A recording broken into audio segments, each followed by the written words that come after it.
Hello everybody, welcome back to Doggo Card Reviews. We are here with episode 14 of the Scrabble.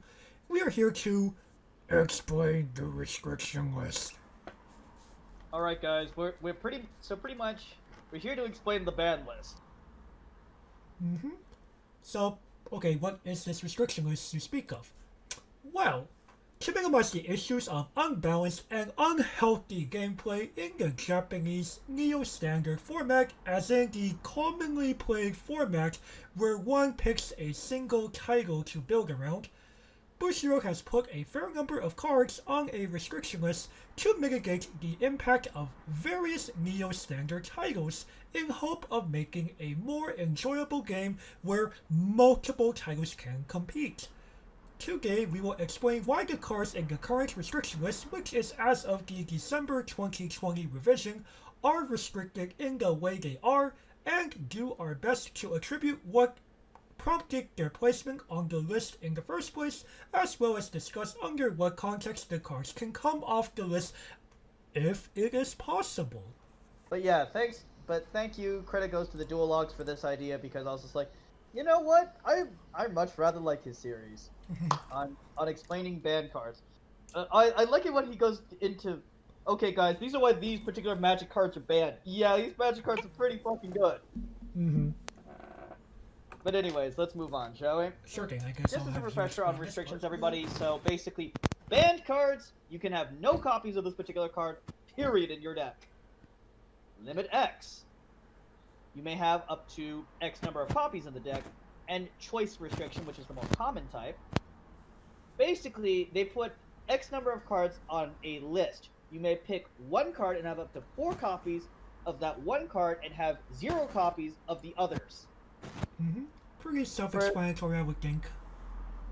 Pretty much, if you have questions, please leave them in the comments. Comments are good for the YouTube algorithm. Definitely.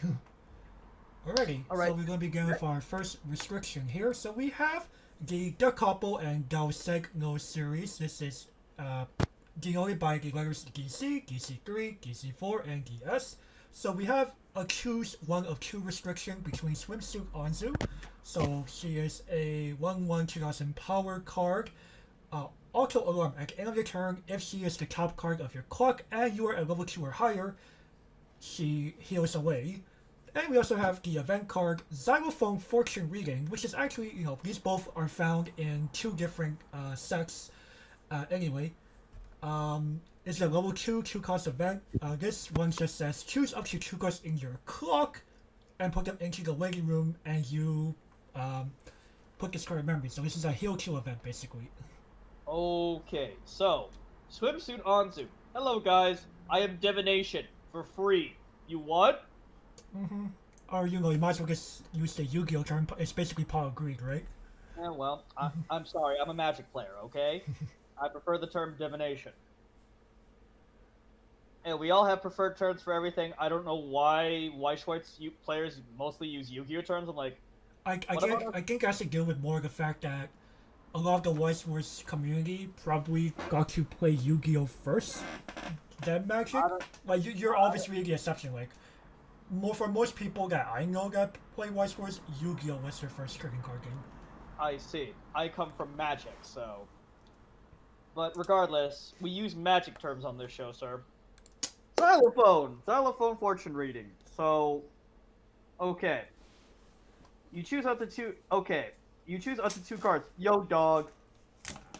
Healing magic is this, except on a counter, and yet that isn't banned. I go, what? Well, so explaining why these two cards are banned. So, the reason why healing magic isn't banned and Xylophone fortune reading is, it's because of the set itself. Like, Index has no real way of taking advantage of the cards. No real way of compressing compressing hard. Right. The Capo? Oh dear God, no. Yeah, and the Capo, as we see with both of these cards, it was literally one of the first sets in the game based on their card number. It had the first Weiss side set, so it's been around for ages. Like, the card pool is like over 1,000 cards at this point. But I think these, it's like but these cards have been there before it got that big anyway. Just because the combination of being able to like, no, it's when you just conveniently ends up in your clock, and then you can just xylophone fortune reading and then like heal 3 for 2. That's a little bonkers, right? Or being able to cast a free divination. You what? Right, on top of having access to this easy heal 2 event to just make it that much harder for you to kill when, as the Capo, you're already playing to be a deck that's hard to kill already. We don't need to make it even harder. I mean, they have money counters, and they also have the exile tools that Saikano had too. Right, I mean, so... all they're missing is bloody JC. Which, good thing they don't have that, but nonetheless, The sacrificial version of JC wouldn't help the Capo that much. it wouldn't, but obviously, if they were going to make it for the Capo, they would have to make it memory, because it's the Capo. Yeah, how about no? How about no? So can these cards be unbanned?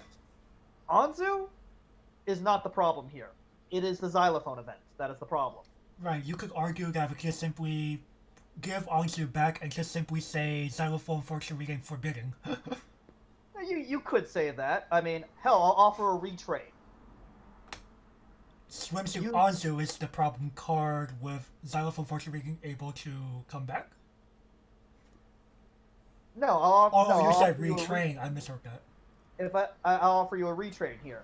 If it was heal the top 2 cards of your clock, then Xylophone Fortune Reading, then neither of these cards would be a problem. This wouldn't be a problem anymore. It's the fact that you could choose what you heal. Like, that's ridiculous. Right, and again, of course, playing devil's advocate here. This is early Weiss Schwarz. Bushiro was not exactly thinking that far ahead. So they did purposely make it so that events that heal would choose any cards and heal them away. Well, it's like saying Ancestral Recall is a problem. It still is. Okay, but like you could argue that this is close to Power 9 level. This is relatively close to Power 9 level. Hence why I made the Ancestral Recall reference. Right. But in terms of that, like, Swimsuit Anzu I've played, and she's a great card. She's very powerful. Xylophone Fortune Reading, yeah, I can see it. I can see it being a problem. Now, of course, there's another way that Xylophone Fortune Reading can come back. Print more anti-heal. Literally print the answer to this. Right. Print more of it. Like, I would say another thing here about, like, because we will see, like, more cards that kind of do a similar thing on the restriction list. Another big reason why Bushiro may touch this kind of card in certain titles is the simple fact that they cause games to go for too long. Like, right. Healing down for a low cost simply, like, it extends the amount of time that the game needs to finish, period, right? Right, and of course, Bushiro wants to minimize the amount of double losses in tournaments because obviously, unless you're trying to spite your opponent, there's no reason for you to try and double loss. Right. There's absolutely no reason to. Right. Now, of course, printing more anti-heal only bricks these cards. Only makes these cards useless, basically. Unless you want to pay the absurd cost. Which, it really depends on which variant it is, but I think printing more Hibiki style answers. Because I don't think that the Grisaia anti-heal was punishing enough. Mm-hmm. Most decks tend to have too many cards in hand. They're just like, sure, I'll pitch 2. Like, yeah, I got 2 level 3s that I'm not playing. I got like 2 level 0s that I'm not playing at this point in the game. Sure, I'll pitch them both. I'll heal. When the cost is 4 stock. Oh, I don't have that. Right. You have to be like a very, very special deck to even be willing to consider it. Stock charge, man. Like, yeah, Guardian can afford to pay it, but... like Guardian, that's what I mean by special. Like, Guardian is that special type of deck, but not everyone could be Guardian or Milky Holmes. But realistically, can these cards come out the ban list? Maybe with either a retrain or some or some meta shifting provisions, but otherwise, no. Right. So, something else that I just thought of the idea, but we should have printed the date that these cards were banned, but I highly doubt we could find out when these cards were banned. It is a little possible, but you have to like dig in like very very deep archives. Oh man, yeah, that's Like you can. that's too much I believe these were restricted like. Honestly, I think these were restricted like these are one of the earliest restrictions in the effing game. Wow, the entire, but like It makes sense because in like early Weiss Schwarz, very few decks like outcompete like this combo, right? right. I mean, like, I'm just trying to think about this from the modern day meta. Yeah, these two would still be a problem. Right, like that just goes to show like how crazy early Weiss Schwarz was. Like, those two cards. This is technically from before I played. Like, the only relevant anti-heal is Grisaia currently. Oh, you know what these two cards do against Grisaia? Hey, clock onto, draw 2 cards. Xylophone Fortune Reading, heal. Because I am willing to pitch these 2 cards I got off of Anzu. Yep. Ding! Like what? And then I effectively paid 2 to heal 3. That's fine. That's fine. Pay 2, discard 2, heal 3 seems good. It's really fucking good. Like, that's with anti-heal in mind. That's pretty absurd. With Hibiki, that'll be 6 stocks, sir. Right, but the problem is, as anyone will probably tell you, concurrently, people play that unironically. I mean, from time to time. Yeah, from time to time, but is it gonna be like the main threat at your regional tournament? Probably not. At high level comp? Hell no. Like if anything, respect that person. That person's got vigor. That person deserves a head pat. That person deserves a head pat because they are fucking brave for playing Concolly. Screw that. I treat them out to a beer afterwards or something. Oh yeah, they fucking deserve it because they are brave for being the admiral in these waters. Right. But regardless, Dal Capo, Dal Segno, these two, well, no. Overall, no. Yeah. Okay. Well, let's move on here. Oh, great. We have LB, Little Busters, Rest. It's a 3/1 event. Choose 2 cards, heal 2, and exile this. So basically, it's the same card as Xylophone Fortune Telling, but at level 3 and 1 stock less. Okay, first of all, what? I pay only 1 stock to heal any 2 cards from my clock. WTF already. FR? FR. We're not even done. So there was a scary. Okay, it wasn't like scary, but it's more of this deck was annoying because it would heal 5 ever. The Starduster deck in Little Busters is a blue-centric deck that played a bunch of, blue healers and stuff. And of course you played Rest. And, your opponent like rushed you to like 3-4, 3-5, right? Okay, problem solved. I played 2 healers and Rest and it only cost me 5. I healed back down to 3-0.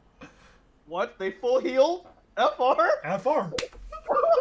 That sounds ridiculous. Where's my Hibiki, man? No, it wasn't. It was the second time. Oh, yeah. Cards like these are the reason why Hibiki exists, boys. Right, so Starduster was like a 2010-ish era deck. I don't remember. It's like 2009, 2010, I believe. So. Wait. LB has anti-heal. Right, but that actually came sometime later. Didn't that actually come when, like a year or 2 before I came in? Something like that.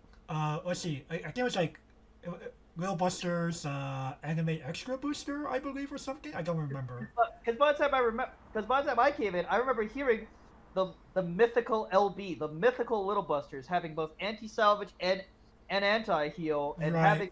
But both of those, I will say, like, both of those came after Rest and Starduster's time.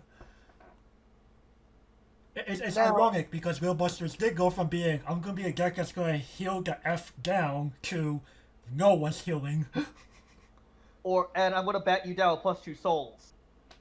On top of, oh, by the way, if you play like waiting room shenanigans, no.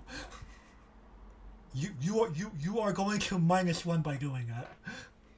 Oh shit! It is discard 2 cards to their anti-salvage. Like, but going a little bit off topic here. Yo, dog, we need the LB anti-salvage nowadays. We need that shit. Right, but yeah, just like because like there was practically no answer to Starduster or the issue that we brought up earlier that Starduster unironically could cause games to go into time and cause a double loss. Yeah, that card definitely like has no purpose in modern Weiss Schwarz. Now, I will add a caveat. So, of course, now, there is going to be a retrain on this card. I will offer a retrain here. Add the hard ones per turn, so you can't spam it. Right, I think that was the problem. Like you were allowed to like hold on to these like at level 2 or something, and then just pow. Now, of course, metagame conditions like Grisaia anti-salvage or anti-heal. I think Rest laughs at that. Oh, definitely. Though in modern day Little Busters, what room do you have for this? Like, oh, that's the thing. I think like people will tell you things like you know, it's obviously a small crowd of people because a lot of people don't even know. A lot of people that like gone to Little Busters that you might know of, Gavin, probably don't even know of Stardust's existence or have only heard rumors about it. But you will find some people who will be like, oh yeah, if Rest came back, I am so building Starduster again.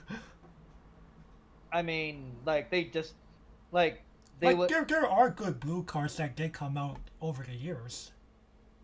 I believe their Fumio is blue. Right. So like, imagine like having like that on top of like your heal spam. Oh well, Fumio by itself isn't that scary. It's not, but the idea is more of you play a deck like Starduster to like outlive the opponent, right? True. And the Fumio kind of like gives you that extra edge to like True. At least go for a push. And of course, could Rest come back? I'm gonna have to say no to this one as well, Chief. Unless Bushy starts aggressively printing anti-heals. Like, I don't think even Hibiki can fix this. Right. Because okay, this turns into a nerf version of Good Friends Trio,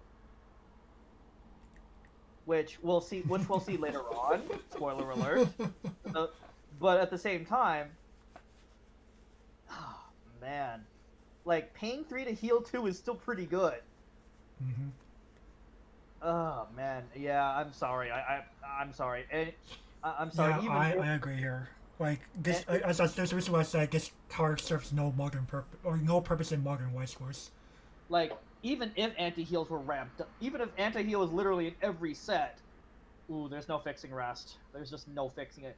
Xylophone, sure, since it costs 2. Like, you have to change Rest, like, you have to change a lot of things that just stops making Rest, you know? Bump up its cost to 2. Right. Literally doubling its cost is the only way of fixing it. Right, like, you would think that Busho learned from Xylophone, like, okay, we just simply make it so that people don't get access to Rest until level 3, no problem. No, it was still a problem. Well, healing magic isn't a problem. But again, Index isn't very good. Right, but when you talk about Little Busters and like the scenario I described before with Starduster, no. No. We prefer to see Little Buster. I don't know, man. I don't want to see the rise of Little Busters again. Oh man. I don't want to see. What it would be? Its third turn as king. Fun. Oh no. I'm gonna make. Oh no! Please not the Third Reich. Please not the Third Reich. No! Stop right there. Okay. All right. Okay. Anyway, Yeah. next title up for grabs, right? Yep. Alrighty, we now have the Melancholy of Haruhi Suzumiya. We have 2 straight up forbidden, cannot play, War with Faded Colors, level 2 1 cost reg event, choose one of your level 1 or higher characters, and you may play the waiting room. If you do this, choose up to one Brigade Leader character in your waiting room. It could be level 0. Brigade Leader character in your waiting room, put it onto any slot on your stage, and salvage 2. And we also have unlinking information. This is a counter event that can be found in both the trial deck and the booster set. Choose one climax in your opponent's climax area and put it into the waiting room. Okay, World with Faded Colors. Why? Like, why is this banned?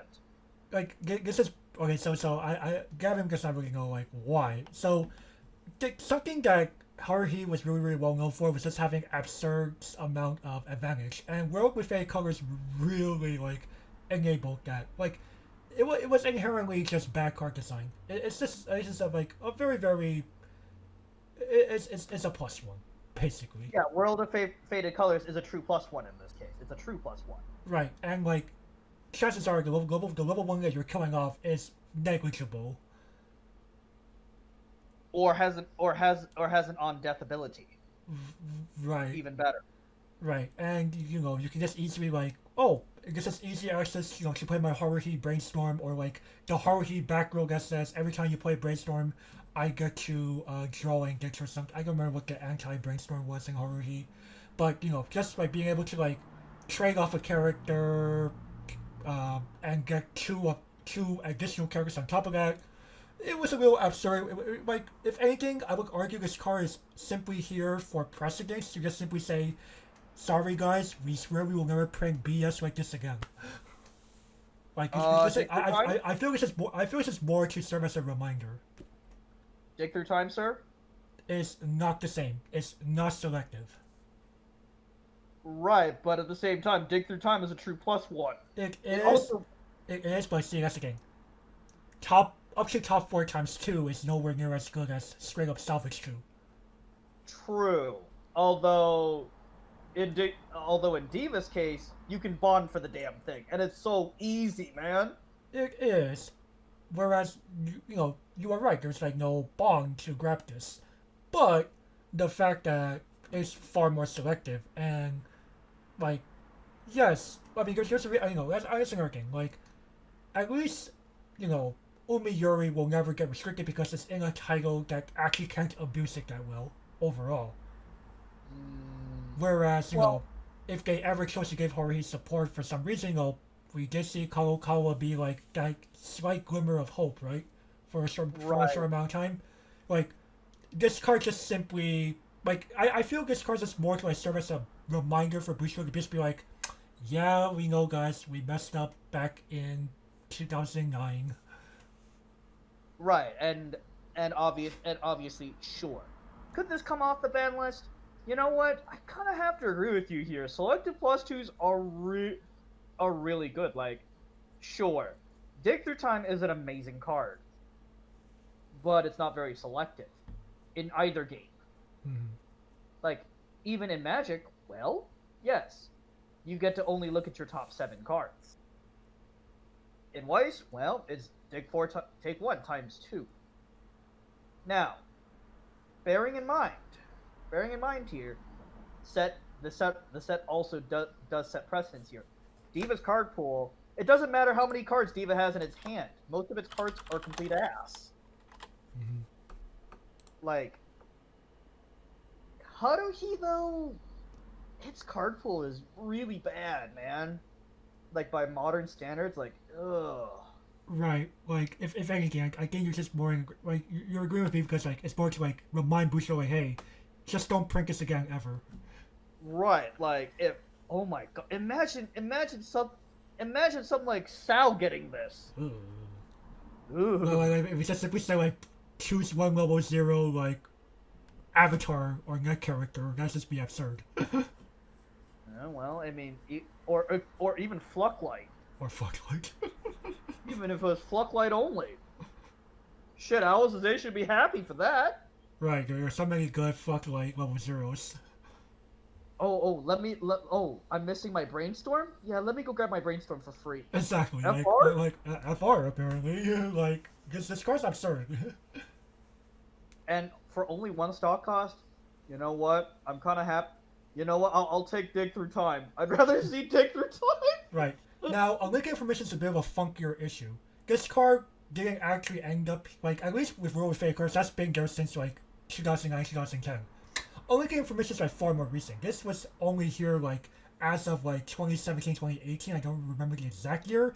But some people who were here during that time might remember a little article from Bushiroad that went, you know what, guys? We think that players should not feel that they can't play a game because their climaxes were eaten up. So we will take a good close look at cards that destroy or move climaxes out of the climax area during the opponent's turn. Or you know, that can that can interact with climaxes like while you're trying to do your climax combo and stuff, right? And we will they chose to immediately ban unlinking information because it is like, you read it right there. It just literally says by climax. Well. So climax combos, like, okay, sure. And on attack one still goes off. But any others you try to do, bye, gone. Oh, and even worse, if you were a continuous like special trigger 1k1, that thing's gone. You lost that one because the counter step happens before the damage step, that one soul boost from the continuous, gone. Now, unlinking information is controversial, to say the least. Right, like Bushiroad put it here because they're like, it's kind of like similar to the World with Fate cards problem. They should probably never print stuff like this again. Again, I am a strong believer in control decks. However, I don't, even as a control player, I'm like, unlinking information is not the type of control I would like, honestly speaking. I'd rather literally I'd rather force my opponent to ditch every card in their hand, rather than play a card like unlinking information, because, honestly, if I thought seized every card in your hand, at least I felt like I worked for that. Unlinking information just goes, control goes burr. And I'm like, I didn't work for that. I didn't earn that. Like, I just simply saw this card in my hand, I kept it until my opponent plays, like, oh, I don't know, the, name a scary combo for me.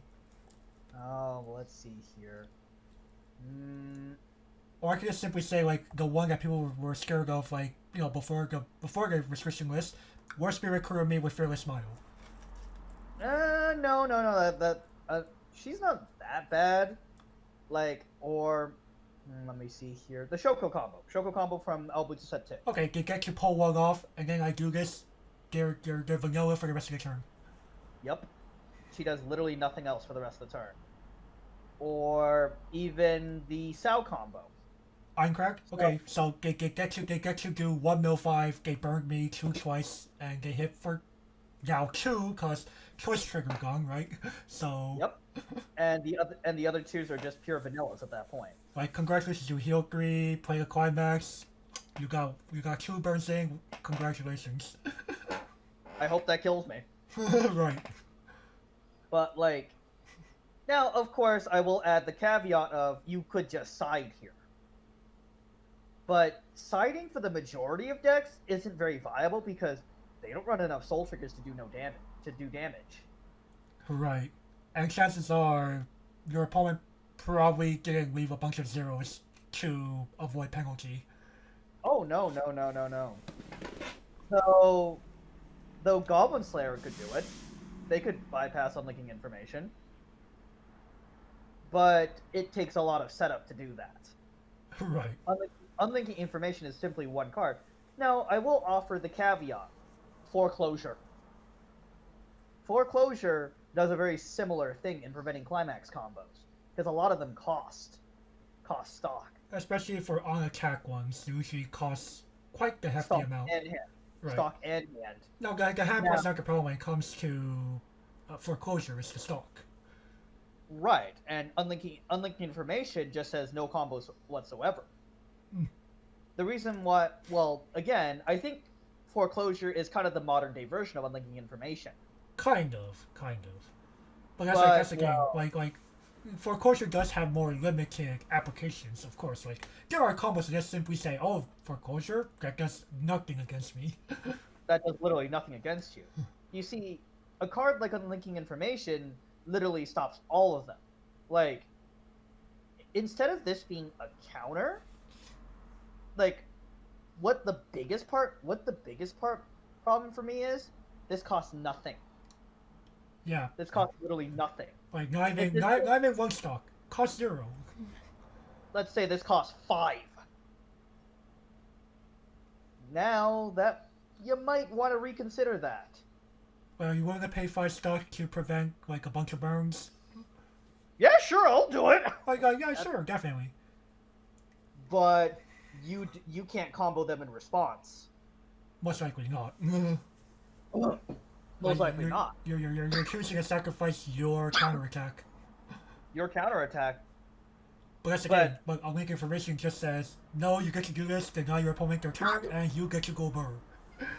That's completely unfair. That reads like a Yu-Gi-Oh card to me. But I do believe that these quote-unquote floodgates should exist in the game. Just not in this kind of form. Not free. You should have to pay a hefty cost for it. Like, let's say this was on a body, and this effect is now on a body. It's now a startup until the end of your opponent's next turn. Pay 4. Your opponent cannot play a climax from their hand. Correct. Like, so that way, like, any abilities that could, like, maybe still play it through other mates could still have a chance, I guess. I don't know. Right. Though, right. I think a number of cards like this, I feel in far in between. You can count them on one hand. Yeah. And there are basically 0 played combos that are like that. So that will stop the majority of the meta. But at least you had to put a hefty investment to do so. Right, that cost you 4 bloody stock. And if it's on a body, chances are it will probably have a way to, like, it will probably say, like, continuous. Your opponent cannot play climaxes from hand, which means if you blink it away or something, oops, congratulations. No, it would be at the beginning of your opponent's attack step. You may pay the cost. Oh, okay. So you're not allowing it to be weakened by blink or on play bounce. No, you paid the cost. Okay. You paid the cost. You get what you earned. Got it. Amen. I will make that abundantly clear on this show. I may not be a Republican, but hot damn do I agree with that principle. Hot damn do I agree with it. Now, can Unlinking Information be unbanned? Definitely not. Not in this form. No. But as a refrain, sure. Right. Like, the way these cards are, these do not deserve the late game. Like, these serve as, like, constant reminders to Bushiroad, never, ever print stuff like this again. Yeah, I was about to say, like... But, however, the concept of Unlinking Information does interest me. And I eventually want Bushy to explore this realm. Like, when they start running out of good ideas, hey, maybe you can explore this realm. But that's another thing for another day. Let's move on, shall we? Any last thoughts on Haruhi? No, just, this is more of like this is more. I would argue like Haruhi's definitely Bushiroad's wall of shame. Even worse than Rest Man? It's up. They're like the same pinnacle. They're like up there in the wall. They're like together in the wall of shame. Damn. Rest, along with Acres, Unlink Information. They're all 3 of them. At least Xylophone and Anzu. You know what? Oh, like they're okay, just not together. Right. They're okay. Okay, this next card. Oh yes. So we have Nesquik, Maiden's Heart, Monica. Okay, I'm not even gonna read this card because everybody who has played this game that is still around knows what this card does. Yeah, there's a reason why there's sometimes you hear the word "build your own Marika." Okay, so this is a limit of 2. FR Bushy? FR? Why is this a limit 2? Why is this limit 2 still? Like, this should just be 4 copies because What's Nisekoi honestly, doing? okay, like if you put Marika in even like let's separate the profile from the set, shall we? Like let's remove the pendant of promise and insert some other easy ass condition. Sure. So I'm trying to think to myself, would most decks even play Marika at this point? Maybe I like would a argue maybe like a 1-off or even 2-off, depending. even a 2-off because her cost is prohibitive. Right now, no. I don't know if Gavin remembers like the history of like what happened with Marika, like in terms of like how she was restricted. But for the audience, I'll go ahead and like give a brief history here. So Marika's first restriction was along the lines of, okay, you guys can't just simply play her in any Nisekoi deck. If you're gonna play her in any Nisekoi deck, please play her with only Marika cards and cards that are for the Marika. People go okay. Marika, FR? Marika waifu unironically topping everywhere. FR? FR. So Bushiro had to eventually put the limit 1 cost on her. Honestly speaking though, like, sure, Marika isn't all that big of a problem because we have modern day tools to combat her ass. Like, first off, she's only a 10k. Like, by modern day standards, that's tiny. Majority of level 3s, especially at level 3, are 11,000 base. Actually, I'm also trying to remember. I think, like, also, if I'm not mistaken, I think before the Marika waifu restriction, this was actually a choose one with the Raku Bonder 2 pendant and the Angel Kosaki Free Fresh. No, that was pendant. Oh, pendant was okay. My bad. So so what I said was correct. Going from waifu restriction to limit 1. Right. Okay. So I'm just going. She's only 10k. She ain't gonna kill very much. She needs some help if anything. Which many Martels have access to given said help. Now she can kill the spare aquas that are running around, but again, 2 and 3 cards is prohibitive. Very much so. And we have modern day cards that are unrestricted. Like, I would argue, like, the main reason why she's still a Mentor is just to simply appease the people who literally threatened to, like, boycott Bushiro forever if they don't do anything about Marika. Like, some people here might remember the infamous grilling Marika SPs. Oh yeah, I remember that. That guy's banned for life, if I remember correctly. Yes, because after that, Bushiro had to make a rule. If you are on social media showing that you are purposely damaging Bushiro cards, you are banned from tournaments. But like, those people need to get some vitamin D and see the sunlight because have they played this game recently? Like FR, this game is accelerated to the point where Monica at 4 is like even Monica in a modern day set just go 1 of, maybe 2 of at best. Like it'll be a good standalone finisher just because doesn't need a climax. That's pretty good. It doesn't, but at the same time, I'm just going 2 and 3 cards. Ew. Most modern day finishers deal more damage than Monica and cost less. With a climax most of the time, though. Right, but at the same time, like that was one of the reasons why Marco was playing in the first place. She did not need a climax combo to go off. But you're most likely playing a climax to power her up to begin with, man. She most likely needed. You slap that gate down because she's gonna need the help. Like, I'm trying to think here. Like, does she even compete with most modern day finishers? No, not really. Like she has basically the same damage output. What? Burn for 1, swing for 2, burn for 1, swing for 2. Sure, that's 4 instances, but those are micro packing. And of course, Marika is stopped cold by something like Charlotte. Oh, and money counters also stop her. So do sack counters. We have the tools to take care of Marika at this point, even in a modern day set. Mm-hmm. Like even if she was put in modern day, now Marika might be your, like, dude. I'm trying to think. Like there is a reason why like Bruce hasn't really been printing like things that are similar to this period. Kanata.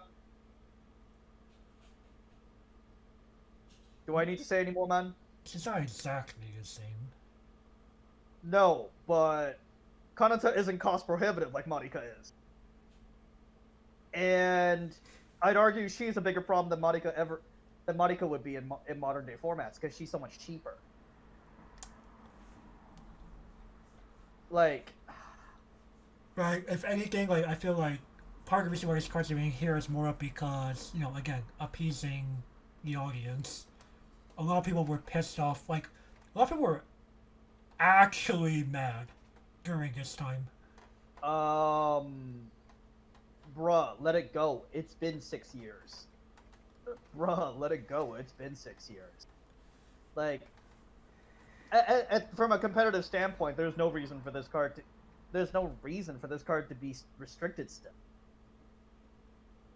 I just don't get it. I'm just like, hello? Like, if you ask the competitive crowd if Marika should be unbanned, the majority of them would probably vote yes. Because it wouldn't be surprising like if by the end of this year she actually comes off. Maybe not in the immediate next one, but maybe the one after that. I mean, are people still mad about Supreme Overlord Laharl? I mean, there's a reason why he's finally off. But for a while, there was a time where people were like, "Ew, this guy just keeps out healing me." Yeah, and they let Laharl go after 4 years. Marika, it's been almost 6, man. She has spent too long in exile. Let her go, man. Free Marika. We will see. We will see. I mean. Then again, I mean, let the Nesquik players have my head. Let the angry Nesquik fanboys have my head on a pike. I don't care. Come on, free best girl. Any more thoughts about Monica? No, I'm pretty much like I would just like to reiterate that I'm pretty sure like there's a good chance that she does come off by the end of this year, unless Bushiroad really just goes. They had to keep her here to just like remind themselves about like mistakes made back in 2014. Fucking post it on. You know what? I'm actually gonna offer a modern day retrain of Monica. I'm actually gonna offer them a modern day retrain here. Alrighty. Lower the goddamn cost. Like, lower it to 2 and 2 card. Like. So more like a modern restand that says like when your center character attacks, pay to discard 2 characters to restand. No, you can keep the reversal. You can keep it. You can keep this card. You can keep this card. Like, obviously rework the burn 1 condition, but you can keep the restand.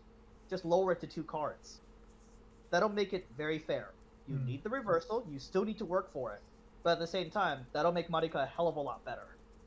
Right. I think like some people like when they try to offer like fixes for Marika, like during the time she was a threat, people were saying things like maybe she should be errata to say like you need 4 pendants in memory to do the burn 1. No, I think the 2 or more is fine. I think the 2 or more is fine, honestly. But again, they're trying to offer a retrain in the past. I'm trying to offer a retrain here 6 years later. Right. Like, hell, they even actually Bushiroad did try to offer a retrain themselves. Wiz combo from Konosuba Set 2. Almost identical to Marika. But combo. And also missing a burn. Right. So again, there are problems with Wiz as well, but at the same time, like if anything, you could also argue that a card we're going to see later is also a similar solution, quote unquote. Right. All right, next. Yes, Idol Master Cinderella Girls. We have a choose one of 2. So loves horror Kobe 0/0 power. We all know what this does. On play, you can basically says mill for people, or you could add climax and discard 1. And we have Ring Shibuya. It's your awesome stuff for blue characters. So this is where my co-host and I strongly disagree with each other. Right, because I would argue that Kome as it stands just simply shouldn't have existed, period. Like, this is, like, I would argue Kome, like, Love Story Kome deserves to be on that wall of shame with rest, with faded colors, and unlinking information. Like, there's a And I'm reason why like, every version after this has needed you to do something, like, it needed to be reversed, or it needed to die to pop off. now, of course, fine to appease the audience. I personally think this card's fine, as it is, but just to appease the audience, slap the hard once per turn on it. Boom, instant fix. Or we could just ironically say on death, or on reverse since it's a level 0. No, I think the hard once per turn fits better. You can't spam it. I mean, literally, I think that's the biggest problem with all this. It's the fact that these two work together to, like, get you out of a very, very bad deck. Right. Now, Chibarine, nobody has a problem with her. Right, she's fine. She's fine. It's just more of these two, like, these two together is stupid. Well, then just slap the hard once per turn, man. I don't think it would be that bad. I mean, Gavin has her bidding on play version of this card after this. Oh? Exactly. That's why I'm proposing this card system. That's why, for those who remembered us in our prediction video for the restriction list, why I purposely put this as forbidden. And I'm just like, nah, brah. And even Bushiroad's like, nah, brah. Right, Bushiro just goes, okay, we acknowledge there's a problem. It's more of because these two cards combined are the problem, not one or the other is the problem. Now, I will add the caveat. Cinderella Girls doesn't like the deck that these two specifically go in. It's largely do nothing. It does nothing but mill. I think the only reason they keep these two together on the ban list is precedence reasons. They want to set the precedent of never reprint them ever again. Like we really don't get on play Ashisa anymore, and we definitely don't get on play Kome. Like she is the first and last. Right, and of course they're not giving us Ashisa the original back ever again. Right. It's too good. Mm-hmm. Although I have gone on record and said on this very show, I like Ashisa version 3. I don't like these days. At least the modern versions of them. I don't like them because they can be cucked. At least with Ashisa version 3, it's harder to cuck them. Mm-hmm. Now, can these two come off the list? If you ask me personally, yes. If you ask the majority of people, probably not. I would argue that again, most people are kind of like me. Kome's the real problem. But again, if they errata or retrain her, she isn't a problem. Right, and we know we've seen safe Kome's in other titles. As early as I believe Kemono Friends. Right, and nobody plays Tsuchinoko. Nobody plays that card. Right. Why? Because it only fetches yellow climax. Mm-hmm. The one in Princess Connect. It only fetches 3 climaxes. To most people, that card only fetches Grim Burst. Because most people don't play Princess Strike. I'm like, bruh, Princess Strike is actually a good combo. I don't know what you all are on, but I'd like to speak to your doctors about that one. But regardless, I'm just going, again, the moment you take the Enter the Battlefield version away, nobody plays the ability anymore. Outside of like a few small contests, I think the only one that actually gets played is Darkness in Konosuba. Darkness doesn't even get played. Darkness sees 0 play. Oh, actually? FR? Yeah, FR. Darkness sees 0 play because... Is it only because she's yellow? Yeah, pretty much. Oh. Actually, no, even in yellow decks, she doesn't see any play. Wow. So literally, literally the on death on reverse versions see 0 play. Literal 0. That's crazy to think. well, I mean, which leads me to believe that is the Kome effect really that big of a problem? No, not really. The Kome, like, okay, being able to look at up to top for a climax, that's not the issue. It's the fact that Kome was able to do it on your own term during your main phase. Or rather, actually, I've just thought of another retrain. When this enters the battlefield, look at the top 4 cards. Search for a climax among them. You know, add it to your hand, pitch the rest. If you milled any cards whatsoever, pitch a card regardless. So you cannot just pitch 4 for free. Mill 4 for free. Like So it has to be. So you're saying give it the reset cost. If one or more cards were milled this way, discard 1 card from your hand. Correct. Or if you looked at, I guess the question would be not mill, but if you looked at 1 or more cards this way, right? I mean, or right. You would like, yeah. Basically, if you choose to attempt the action period, you're discarding 1. Correct. And I think that would fix the problem for a lot of people. Like, okay, I need to get out of this bad deck state now. Okay, you can do it with a repercussion. Yep. Basically, actions have consequences. Which, Kome did not actually have. Right, so I think you would be happy with that fix, wouldn't you? I actually would. I think that's more fair than as it is. Like, this is just absurd. I think you also agree this is just absurd as it stands. Yes, this is absurd, but I'm the guy playing Cinderella Girl, so... Right. I love putting my hand in the cookie jar. Right. But I think my consequence for having Kome is the rest of my deck doesn't do anything.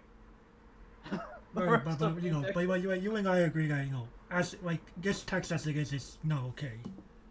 Yeah, this text is not okay. I believe we could retrain her. We can keep the Enter the Battlefield version. I think we can keep it.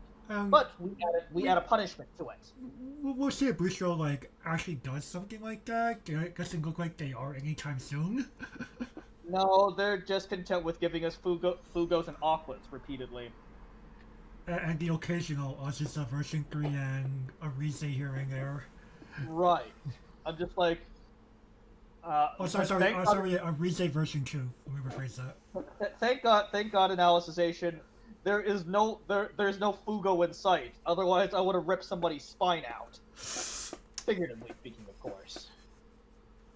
Alright, well, any other final words here on Cinderella Girls? I still love her. I still do. I feel it. But she was my first deck. Right. That's why you got pretty worked up about this particular section. Right. She was my first, but oh, don't worry, we'll be seeing my second wife in this one. Mm-hmm. Alright, next. Sure thing. Gochiusa. Okay, so we have Chino and Kokoa. I'm not gonna bother reading it. And then we have Going Together, Kokoa. So this is a stat counter that requires you to pay 1, and that's it. Pay 1 and pay the sacrifice. Right. Now, of course, your opponent gets a level 0 in that card slot's place, but FR, no one cares. Like, you don't care as the pilot. You're like, sure, in response, I'm gonna cast the stat counter. Cool. Big body gun. Big body gun or scary on reverse threat gun. Right. FR? This rivals Smug Look in terms of power level, man. FR apparently. Like at first I was like, wait, Nico anti change but better? FR? Nico on a sacrificial counter? FR? Like I just go like, what? Love Live in shambles again. Well, at the same time, your opponent does get to stock charge. You don't give a flying fuck. No, what gets me is this is at level 1 and this is dirt cheap. Right, it's just absurd, and and the problem is like, this could still be relevant even today. Like some people are playing standbys that don't actually have recursion. You're running the 11K? Haha, no? No, here, enjoy that clean cut you were using earlier in the game. Well, your opponent gets to choose which Right. level 0. I'm just They both play- saying they probably choose a Queen Card or something. TBH. What? I choose Ossus of version 3, man. If they have one. No, that is true. And you know how few people would choose to ignore Ossus of version 3. I'd like to speak to their physicians. I really would like to on that one. Like, FR? That card's good. And it helps in situations like this. I'm like, huh. I get to choose. Hey, Nico anti-chain. And people don't even recognize this as Nico. I'm like, did you guys not play back in the day? Dude, I came into the game ultra late. And I'm just like, yo, dog, this is Nico. And someone told you who like Nico actually is. No, I played Nico. Personally. Okay. Remember, I did get into Loveline. Right. So, I'm just going... The fact that it's so cheap, too, I'm just like... Yeah, Huh? that's pretty absurd. You just simply pay Pay one? and kill one thing off to anti-change into a level 0 like FR. Goodbye, Rem. Yeah, Goodbye, by Rem. Bye, Felt.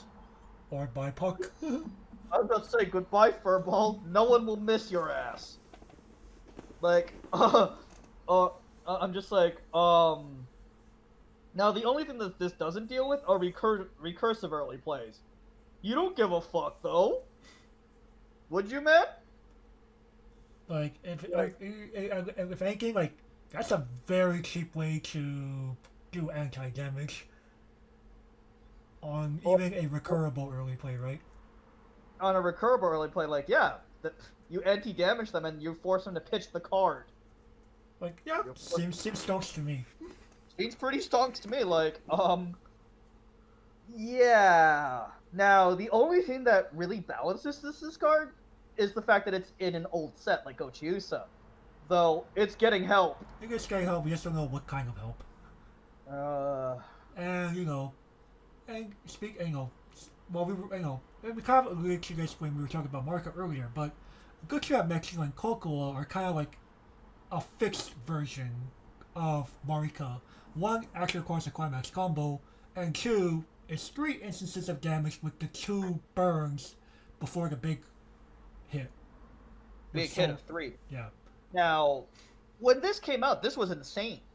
I remember reading this card Christmas Eve of 2016 and talking to the Elder McBride saying, dude, this card is insane.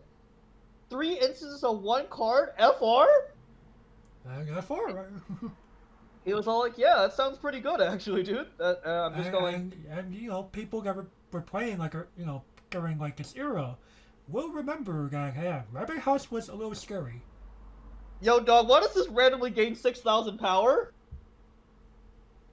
Because apparently their good feelings for each other allowed them to overpower anything in their way. Except Reinhardt. Yo, dog, with the support this threatens Reinhardt? Oh, okay, that's true. Okay, let's see. It's full board 11k, climax 12k, 18k, Yangi 2,000 assists to Dragon Reinhardt. Dude, I've had Reinhardt's run away from this card. I don't blame them. Like, wait, you're fleeing like a little bitch as Reinhardt? Yo, dog, those 2 are 20k.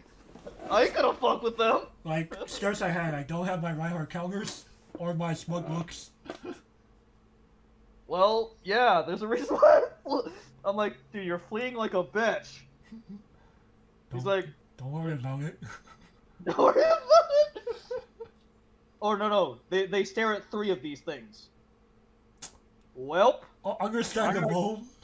Reinhardt dead. Wait, my Great Wall is gonna fall. So it seems, on top of taking 9 instances of damage. Oh wait, he's like, how many cards do you have in your hand? After doing all this, 6. How much stock do you have? 11. Oh fuck. FR? Yeah. FR, man. Yeah, they died. I'm just going, yo.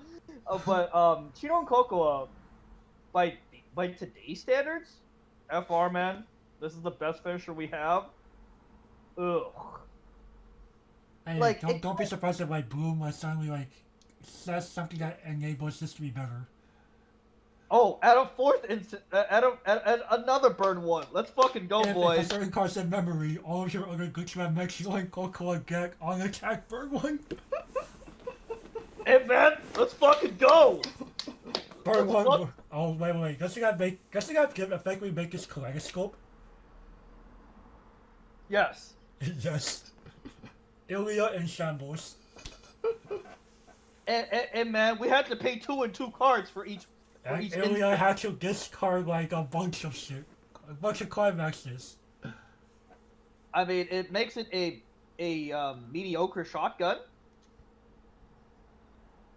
Okay. And yes, I call three pings of 1 mediocre for a shotgun. Hey man, that thing can go up to 5. Anyway. Like we've seen this. We've seen this on Mikasa, Darth Vader, Kaguya, and it's underwhelming nowadays. It really is underwhelming. Right, now you will see some people try to argue why one version is supposed to be better than the other. I would argue that the original is the best because it doesn't require a reversal. Right, whereas the other examples you mentioned, a good chunk of them did. All 3 of them do. All 3 of them did, go man. However, I will place Darth Vader, our Sith Lord, as 2nd place because of Force. Hey, Force pretty dope. Yo, dog. Oh, you didn't give me targets? Come up here, my brain. Come up here, Brainstorm. I hope you have that sack counter ready. I hope because. But you know, for like context here, so. You know, we obviously have made it clear that Rabbit House for a while was once a very powerful deck. And Bushwick acknowledged it. So they said, okay, you know what? Y'all don't get to have both of these. You can pick one. You have a very good finisher, or you get to have this stupid counter. You don't get both. Most people chose the broken finisher, quote unquote broken finisher at the time. Nowadays, man, give me the counter. Right. Like if we were to rate both cards today, Chino and Kokoa get like the playable minus at best, and Kokoa gets the sparkling doge. Like that just goes to show you how fast the game has become. Mm-hmm. Like, what would you give them, man? I can't we give Good Job Mexico Coco a playable because you know I think that's still one of your best options in Gochi Usa pre-bloom. And you know it's still on the door trigger, that's still pretty powerful. And you know what? It's not a healing finisher, Gavin. Oh shit, you right. Okay. Scratch that. Make that a playable now. And yes, I give Sparkly Dog to go and here Coco up. This card's absurd. Like, this gives Smuglook a run for its money. And you know how much we hate Smuglook on this show. Right. We hate Smuglook. Or Banana. Oh, God. Oh, yeah, Nangers. Imagine Smuglook at 1, man. Pulls no, right? Basically. Pulls no! Like, Smuglook at 1. What have you done, Bushy Road? Like, please sell Weiss Schwarz to Treyarch or something. I trust. I would trust Treyarch over you people now. Gavin, slightly off topic. Do you prefer like, graphics and like fancy stuff aside, in terms of like developer culture? Did you prefer Treyarch or Infinity Ward over the other? It depends. It literally depends. But honestly, nowadays, I place my trust more in Treyarch. Okay, fair. Alright. But like, I would rather trust Treyarch over Bushy Road for Weiss at that point. Like hell no. Yo, Treyarch, learn how to make a card game. Learn how to make a card game. And before they do like terrible Hearthstone like things. No. In before we see Call of Duty characters. We see Call of Duty as a set now. Or you know, in before quick death like Xenozarg. Oh no! Although at that point, if Bushiroad ever sells the game to a company like Treyarch, well, Weiss is dead now. No, Weiss, what? No. Weiss, your local Weiss shop gang has that 12-year-old that shouts the N-word at you every 5 minutes. Oh yeah, be like, this kid serious? When did he get into Weiss? Ever since Treyarch took over. When is Treyarch? Though, to be fair, I think by the time the kid says the second N-word, he's already kicked out of the shop and like banned. Oh yeah, of course. From a respectable shop. Now, if your shop is in like somewhere in Birmingham, Alabama, now I'm not so sure. Or Wichita, Tennessee, or say Missouri, somewhere in Missouri or Mississippi. You know, somewhere in the deep south. Oh boy. Opening up the can of worms here, indeed. Yeah, I was about to say, but regardless, Now, let's now move to like the question. Can these come off? Yes. Yeah, I think they overstayed. I think they overstayed. How long have these cards been in jail, man? At least 3 years. Man. Well, again, some people could argue, oh, that's not going enough. Well, some cards deserve to stay in hell. I don't think these do. No, I think both of these are fine, and it would be a pretty good opportune time to let these go before Bloom. I don't think unless they make a card like I said earlier, which I don't think they will. That'd be pretty absurd. I think these cards will be fine. Right.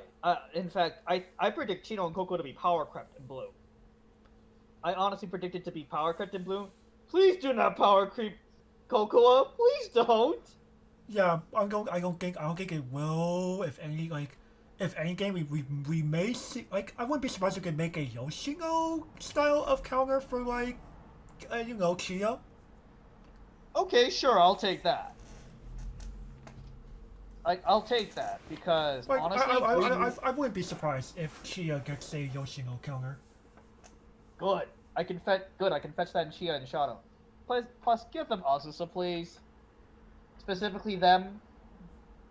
Version 3, probably, I'd assume. No, you could give version 1 to them. No, version 2, but only finds Chia and Shadows. Okay, sure, I'll take version 2. I think version 2 is fine if it's only checking for those 2 names and nobody else. Right, nobody else. Rabbit House does not deserve that. Rabbit House is original Rise, dude. Exactly. Version 1. Yeah, has Rise F in version 1. They don't need it. Right. But, like... and definitely, and that's the thing. I think because of the existence of Rise version 1, Bloom cannot get Azusa version 3. Probably not. Well, you have to remember, Gochiusa in itself is very factionalized. It is. So, no. Actually, I know a faction that is safe to give Azusa version 1 to. Best shot. Oh my goodness. Amen. But they probably wouldn't make it version 1. For best shot? Are you sure? When was the last time they put in a version 1 period? Like, even the Nino Azusa was version 2. Oh yeah, true. And that's one specific character, Gavin. Come on. That is one specific character, and... Well, they did print Nisei version 1.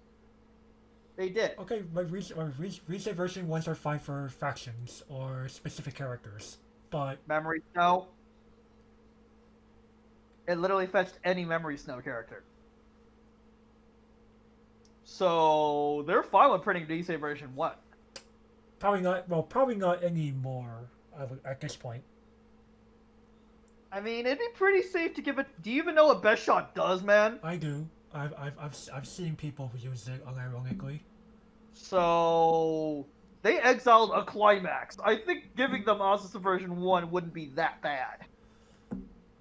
They exiled a Climax. But at the same time, that kind of like brings up a bad precedent, right? Does it? Oh, you'd be surprised. People would be like, why did you give them Azusa version 1? Because they're literally Best Shot. Excuse me, sir. Would you be willing to exile one of your own climaxes of your own volition to get Azusa back? And Azusa only works in that particular deck. Like, let me ask you that question honestly. I mean, if I was playing a deck, I wouldn't give an F. Like, I mean, to be fair, if I chose to play a deck, I've ran out of Fs to give. Like, I think that's the thing. If you choose to play a deck, you have chosen to give like 0 Fs. You've entered the best shot zone for a reason. Like, if you're playing that deck, you have chosen to just go, I don't give a care in the world. Yeah, well, that's why Soul Sleeper plays the damn thing. Alright, but yeah, in conclusion, yeah, the go-to Usai cards no longer deserve to be here. You what? Gochius is still banned? FR? FR, apparently. Yeah, it shouldn't be. I assume by the end of this year we'll probably see these off. Just, it would make sense for, like, right before Bloom, right? Bloom comes out in July, man. So we can definitely have a revision before that. Please do. Alrighty, well, let's move on here. Persona, including 3, 4, Q, and 5. Akinari Kamiki. When you level up, you get him to the delirium, and when he's put from the stage to the delirium, your opponent discards 1 card from your hand. Forbidden. So this is all. I would argue this is also up there in the wall of shame, because it sets a bad precedent. Really? I'd argue it sets a bad precedent, because okay, this is a type of card that it just punishes the opponent for just trying to play the game, right? I mean, you kill the thing, you discard. You do too much damage to your opponent, you discard. You sigh, this thing still remains alive, so... Actually, that's probably the correct play against Akinari. But that's the thing. Should players really be forced into making that kind of choice, period? I like it when players have to think. You're speaking to the wrong person there, sir. I am, but at the same time, like... I think I would argue, like, this card just... It just sets a bad, like, taste in, like, Bushiroad's design, right? Like, Bushiroad is the type of company that, they probably just put this ability there because I guess, I don't know, I didn't play Persona 3, I'm one of those, like, I never played Persona proper, period, for the most part. Secret Gamer shame here, by the way, audience. The only Persona game I played up until now is Persona 4 Arena. Wow, even I've played more Persona than you have, and I'm the guy that will give $60 to Activision every fucking year. Soon to be 70, but sure. I've played Persona 5.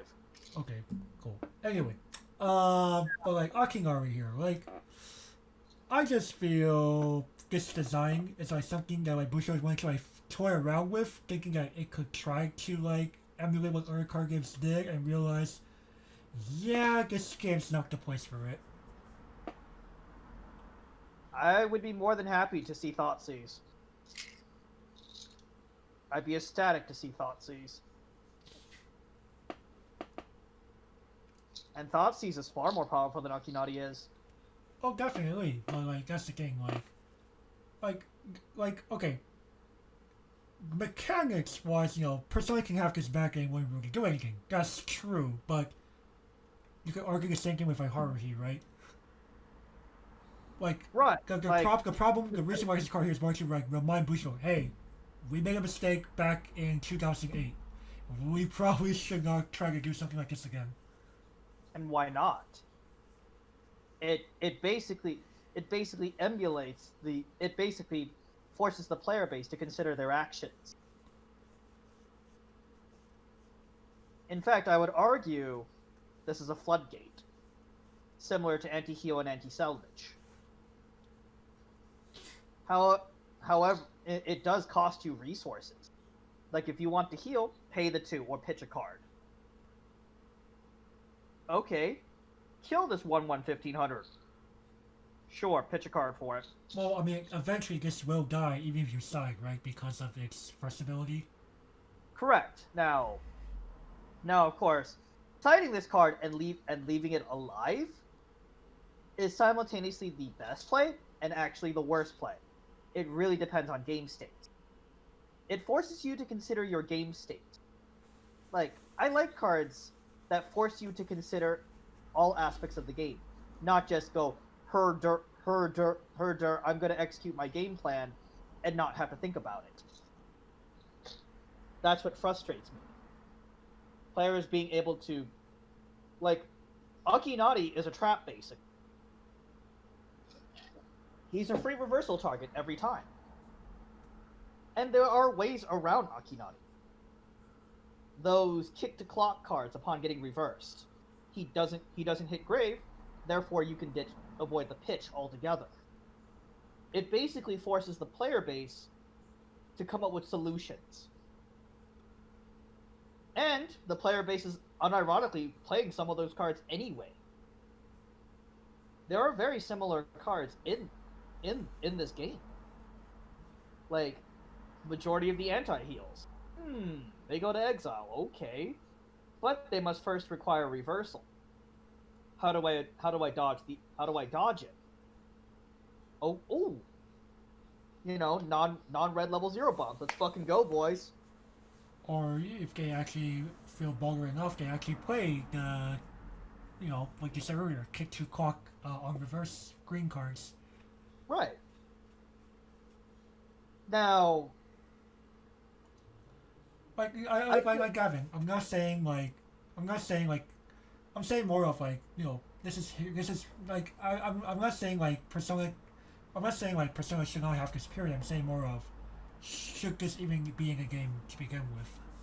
And I'm trying to argue yes. Because again, you have to remember where I come from.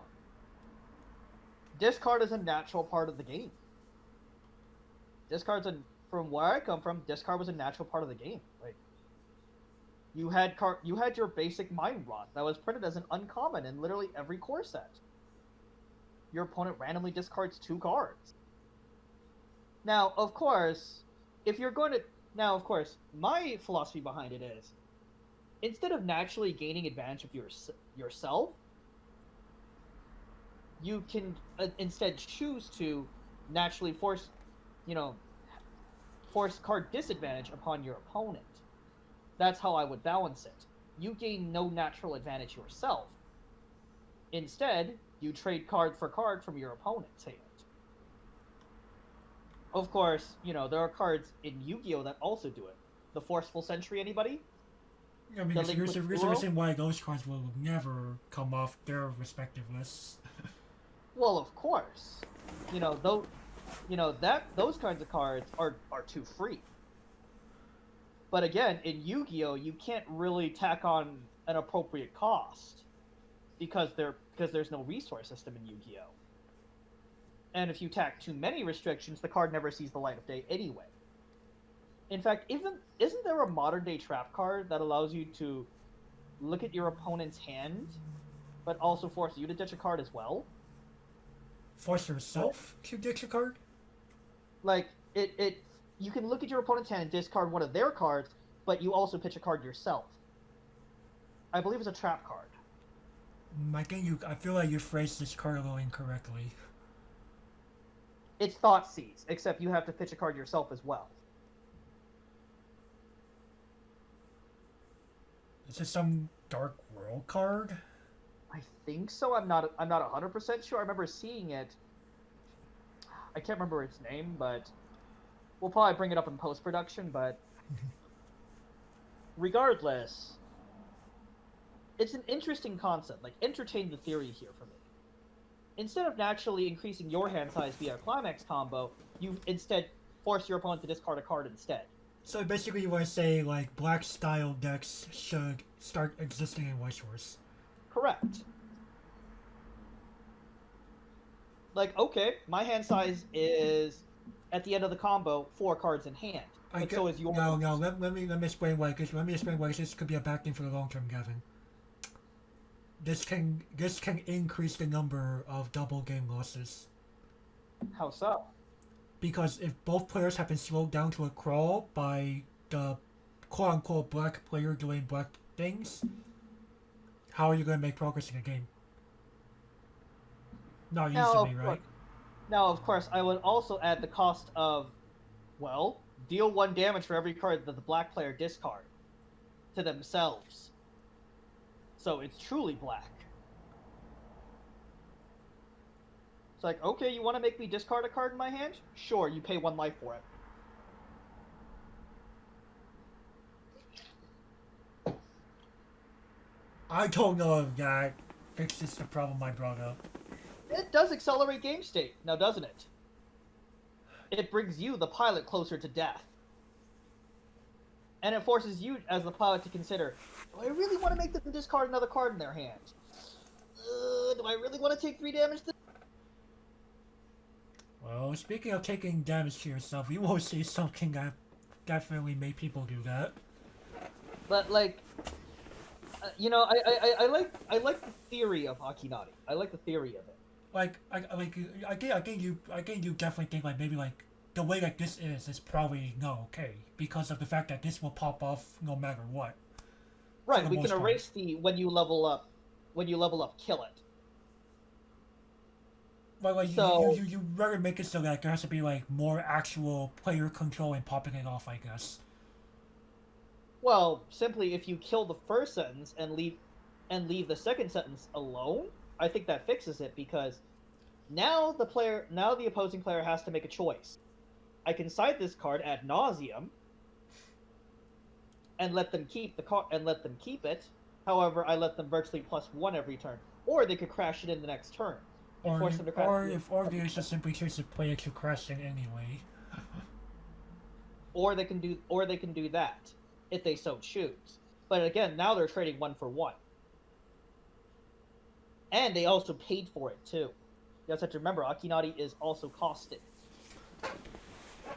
Right, which is why most people, when they had, during this time they had access to Akinari, they most likely would have just simply like played it side or something and then pass turn, right? And then let their opponent kill it, or their opponent sided it. But honestly, the correct play against a card like Akinari, just kill it immediately. Let the discard happen. Because it's happening at some point. And your opponent can even take advantage of said discard. So there are ways of turning this negative into a positive. You're flooded. Thanks, Akinari. So it's not all bad. Like, right. When you consider and expand your possibilities, even a card like Akinari doesn't seem that bad. It's just more of, again, I think it's just more of, again, Bushro just wanting it here to just be like, maybe we shouldn't delve into this realm, even though you're arguing they should delve into it even deeper. Again, Bushiro's kind of like this is kind of like one of those skeletons in Bushiro's closet, if you get my drift. Yeah, well, what's next for Bushiro? Putting 5 instances of damage on 1 card? I mean. Eventually they're gonna be fine with that. They're gonna be like, Akinari, way, man. But I can see some Bushiro justifying that at least the former end games. Right. Whereas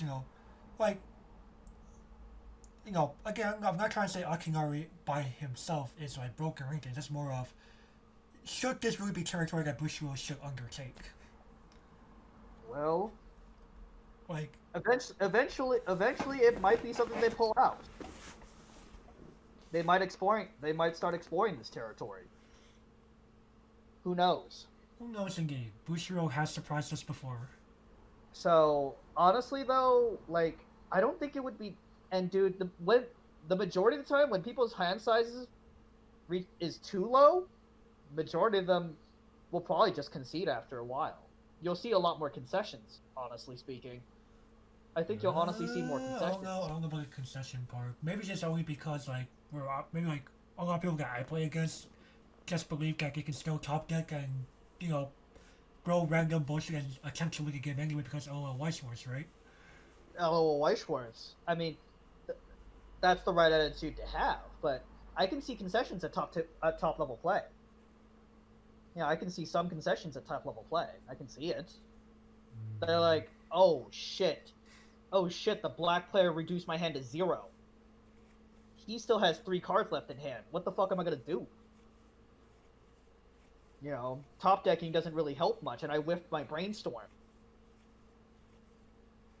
Things like that.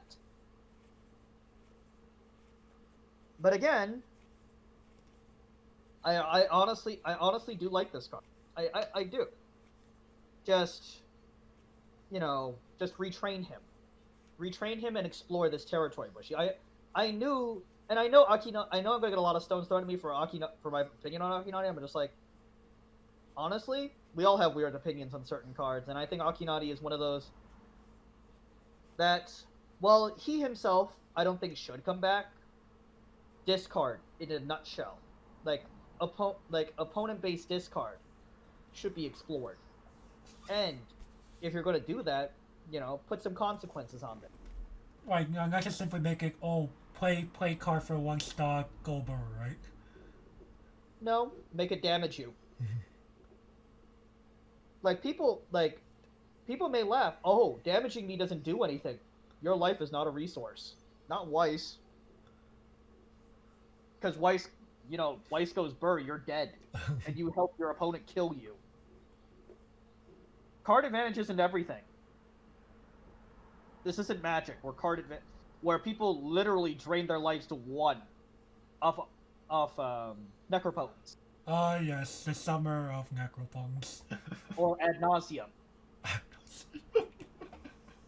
Hey man, people drain their lives to fucking 1 dick thanks to that blood. You're not wrong. But in Weiss, you're gonna hit yourself to 3/6 to draw infinite cards? Go right a fucking head, man! I hope those cards actually allow you to win the game. If they don't, you're dead meat. I think it's only possible in standard. Right, but But we're not here to talk about standard. Right, I'm just saying though, like it further proves that life is not a resource in this game. Definitely. Okay, if anything, life is not a resource in Neo standard.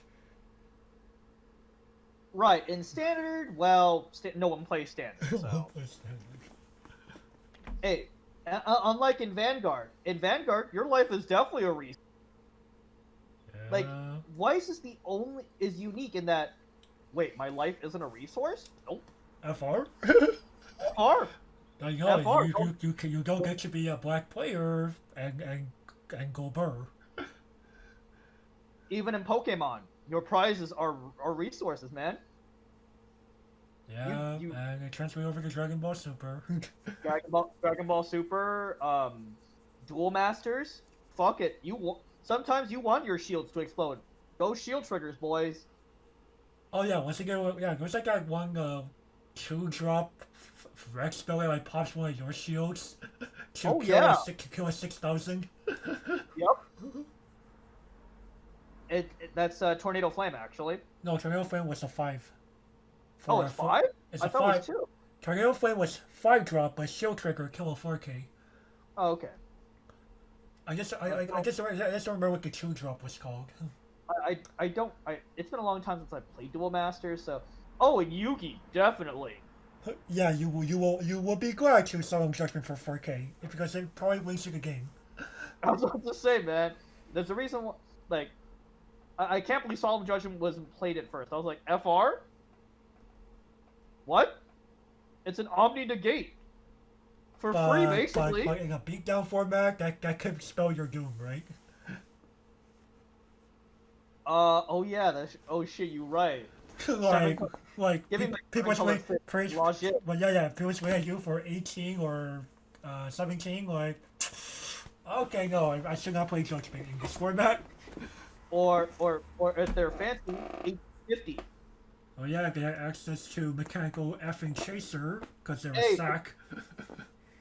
Hey, they either sacked in that tournament pack or they paid 6. Like, Mech Chaser was gone.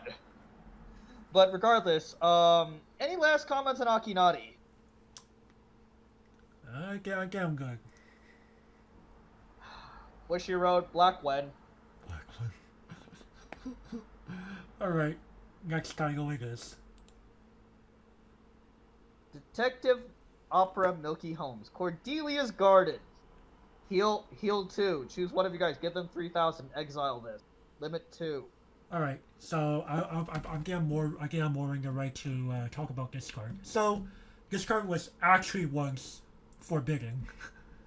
FR? FR, because Detective Milky Holmes was a classic heal spam deck. And this card did stall out games for like no real reason. On top of Milky Holmes' like gigantic pool of healers at the time, compared to other titles. What happened to getting one shot, man? This is like the year 2011. What one shots? Oh yeah, true. You didn't get fucking one shot. What? If you got one shot, your opponent was probably playing +2 soul, and like your requirements were like in the bottom 15 cards of your deck. Hey. But yeah, again, eventually set limit 1, then it set limit 2, and that's where we are right now. So the idea is Cordelia's Garden like helps to allow Milky Holmes to like outlive opponents. Now, wait. Cordelia's Garden is the retrain. It is definitely a retrain. You do not get to choose what cards going away you. Power plus 3,000. Who cares? And exile this? Yeah, sure. Okay, sure. Like, this is definitely a more proper fix to xylophone, fortune telling, and rest. But at the same time, it's also like you know, I predicted that this card could come off by the end of this year. Like, it's overall not a problem. Milky Holmes is not really going to be doing too much. And, What does Milky Holmes do nowadays? I mean, if the player knows what it's doing, it's going to outlaw you. Cool. What? And it will have a Gorillion Queen stock. You mean? Oh, thanks for the stop swap. Yeah, get swapped. Right. Like we have more and more cards that punish what Milky Holmes wants to do. So I'm just going, could this come off? Yes, definitely. Right. Like it was only here because for a while Milky Holmes was that title that just you push them to like 3-4, 3-5, and you'll just heal back down with only like 4 stock, and you're just like FR. But nowadays decks can one-shot you pretty easily. Like FR. Wait, I just got one shot. Yup, you're dead. Like people can get one shot from like 2-3. Hello, Dwarf Shotgun. Like, oh, you want to heal down? You don't get to heal down. You never hit level 3. Nope, you're dead.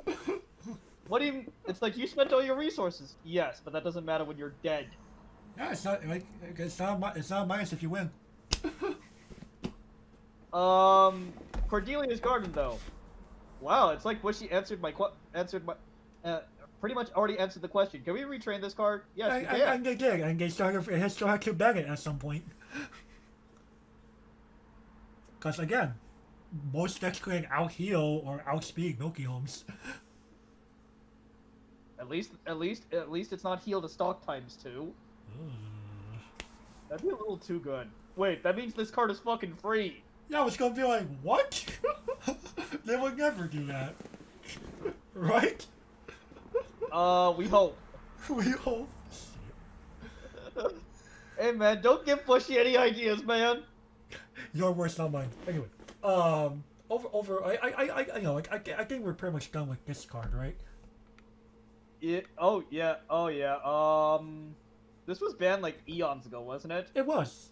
That's why I said I brought it up earlier. Mm-hmm. Okay. Yeah. No future words about this one. Yeah. Okay. So let's go ahead and move over to Kantai Collection. We have a forbidden card. The second Hyo class light aircraft character, Junyo, y'all know this, hexproof, all your other free girl characters get a soul. 7th card girl class destroyer Hasekaze, global 5, the soul reduction anti-salvage, and we all know Hibiki. Classic Hibiki. These are the cute ones. The cutest stories, cute one. Of two. Let's see here. Let's talk about the elephant in the room. Yes. The So, room indeed. yo, dog, this game is so fucking quick at this point. Junyo, like, putting Junyo at a single copy would give Boats the leg up it needs. Now, you might be like, wah, giving Junyo back an even one copy would just mean Boats can just slam shitters all fucking day. And I go, so? So, okay, let me actually give like a little brief history of Junyo here. So, originally, Conclave was a choose one of four, with Junyo being one of them. And people unironically did choose Junyo because so go Burr. Sure. So, that's my Bushword eventually I go, okay, we take that back. Junyo banned, choose one of three. Continue. Okay, so at this point, a lot of people worry, well, what about Standby? Honestly speaking, there have been... So, Bushiro did try to retrain Junyo. It's only frontal plus one soul. Guess what? The sets that has both Standby and the retrain don't play that combination. None of them do. None of them ever did. So I'm going, and guess what? Boats doesn't have Standby. So And probably never will, because their card pool is such that maybe Standby will break something in due time. And of course I just go, well, guess what? There are also level zeros that just gain +1 battlefield. Nobody ever considers playing those. Yet that provides the same effect as playing a shitter. Any shitter at that point, because they both have 2 soul. Because majority of utility cards don't have +1 soul, and the majority of utility cards, by the time you hit level 2, aren't that useful.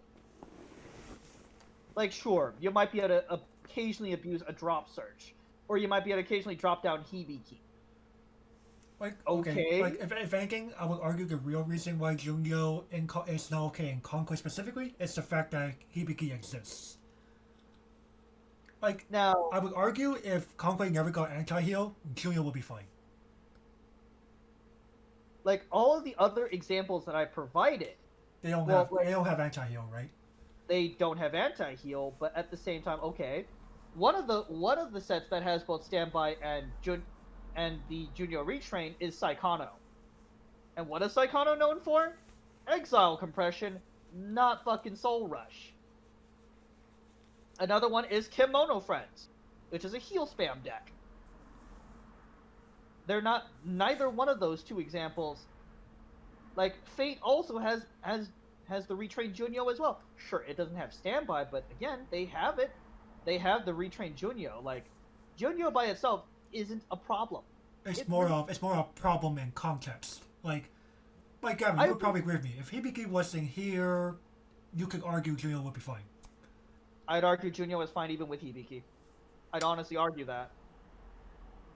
Because the game, it's because of how fast the game is nowadays. There are so many ways of dodging Hibiki.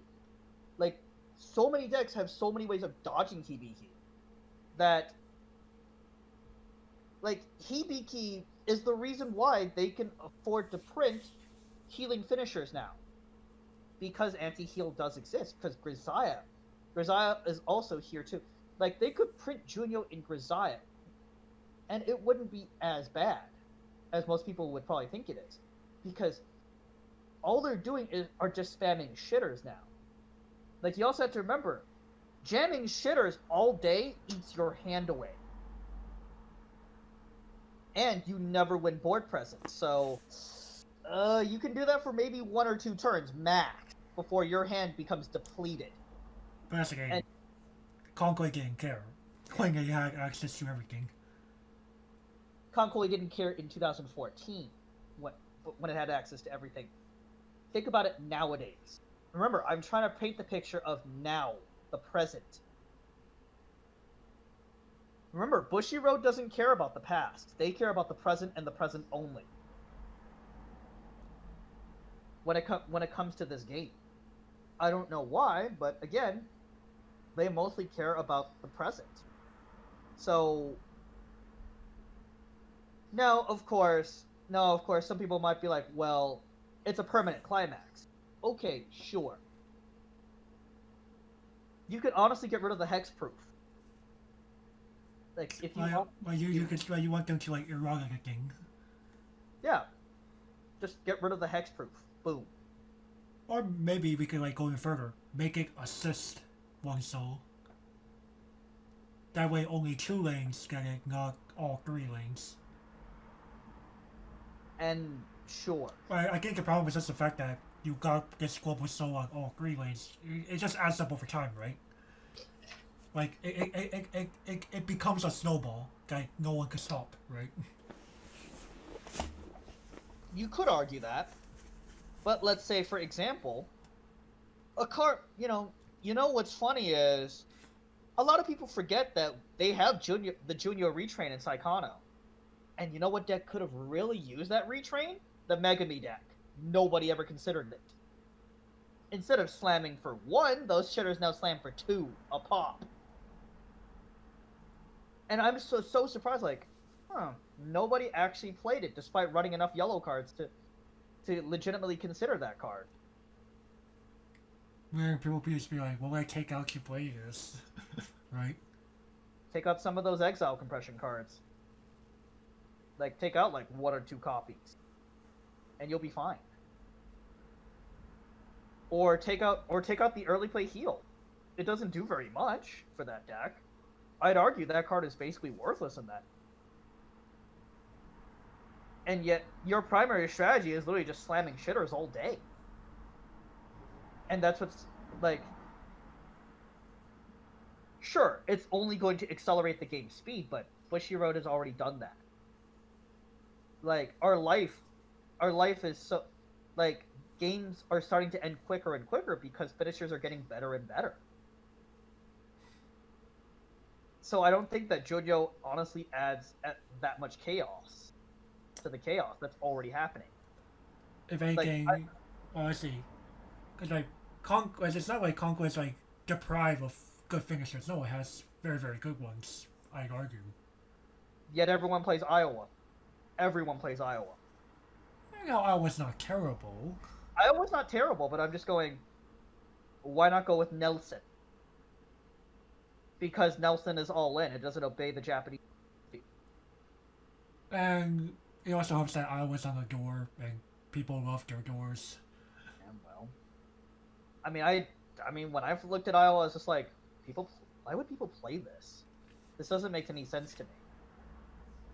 But, like I said, Junyo, honestly, I think you can agree with me that this game has accelerated to the point where Junyo doesn't make that big of a difference anymore. I think you can agree with me on that one. In a nutshell, sure, but in context, I'm not so sure. Okay, sure. Like, but it's only because, like, you know, like, you could argue that we could make the choose restriction being between Junyo and Hibiki, and that's probably more fair. Like, okay, sure. Hasakasa has I would argue Hasakasa has no reason to be here anymore. Well, let's give Junyo to Sao 10th Annie. Let's make an extreme example. Let's give it to 10th Annie, an extremely good set as it is. I'd argue that it wouldn't be too dangerous there, only because, like, you know, it doesn't have anti-heal, right? Right, but... Bro, you do realize that people slam fucking Azusa, their Azusa for fucking 2 damage. That hurts. It'll hurt, definitely. And now they're Yuju and Kirito slam for 3. Like, ooh, wow. And now Aincrad, Kirito, and Asuna can now side for 1, dodging any form of responses. Can now safely side for 1. Like, now of course, there is one big thing in the SAO matchup versus a theoretical unrestricted Conclave matchup. I could heal and not have to pay a ton of stock to do it. No. Against the Sao player. Literally, I Sao could, I could could, I dodge could, Hinalogi pretty easily. Or they could not worry about anti-heal at all if they're on the Shinon restand route. I was talking more of if I was like on the receiving end of a Sao with Junyo or Oh yeah, Conclave true. with With Hibiki. Junior, okay, sure. Like if I was up against it, I wouldn't feel as scared only because I have the possibility to heal down without paying a good word in stock, right? True. You wouldn't have to be as worried. However, you will be seeing the beatdown, and you can't touch Junyo in this case. But I'd argue the hexproof almost doesn't matter at this point because Field honestly, decks can actually do anything about it, right? right, Or field decks do anything the back row period. right, and we're seeing less and less bounce now. Like you might see one copy of it at level 3. Ooh, by then who cares? By then you've already been beaten to a bloody pulp. Right, by Junyo. Like, this game has gotten so quick, like, Jesus Christ. Like, I feel that, Junyo isn't that big of a deal anymore. If anything, maybe it's because of, like Gavin, you would probably argue that we play at a different pace than the Japanese players. Yes. And I mean, okay. When I was sitting bored on Christmas week, you know why I was sitting there bored. I watched a lot of our own footage, and I was thinking to myself, "Oh my god, this game is so fucking quick now. What in the Sam Hill is this?" But you would compare it to like a series of Japanese games in a similar time frame. 2020 versus 2020, or even my own games from the previous year, 2019. You would notice like there's like a bit of a, it's like there's some noticeable differences. There's some noticeable differences. The game is that much quicker. Or like regional differences even. There's gigantic regional differences. And I would argue because of the fact that because Japan plays at a different pace, Bushu is not one to like upset. Like that's the one cause that like sudden upset, right, in the Japanese eyes. Right. They don't want to alienate the Japanese by accelerating the game considerably. And Junyo will inevitably put a regression back towards that path, right? But for the U.S. market, Junyo makes little difference. Right. So this is going back a different. So here we're talking more about like regional context. But Junyo makes very little difference for the U.S. market. I think you can agree with me on that one. Because yes, we North Americans play quickly. We're very aggressive. We're aggressive when the Japanese players think we shouldn't be in the challenges we're playing. Like in Europe, same thing. Like bunga yes. The U.S. and Europe are pretty much the same thing. Like also the retrains, like Wishwood has proven that the retrain doesn't work. Like the retrains don't work. So the only thing that they could realistically do, well, like I said in the beginning, limit Junyo to 1 as an experiment. Actually, there actually was a global Junyo in a title before Conclave, but it's a different type of global. So there was a 2-1 cow in Phantom that says all your other Phantom characters get power 500 and so +1. Of course, almost nobody played this because Phantom did not care to beat face. Yeah, they care more about making 5 digits wise and ending you on a healing finisher. But even still, that just proves that literally Junyo giving global +1 soul doesn't really matter that much.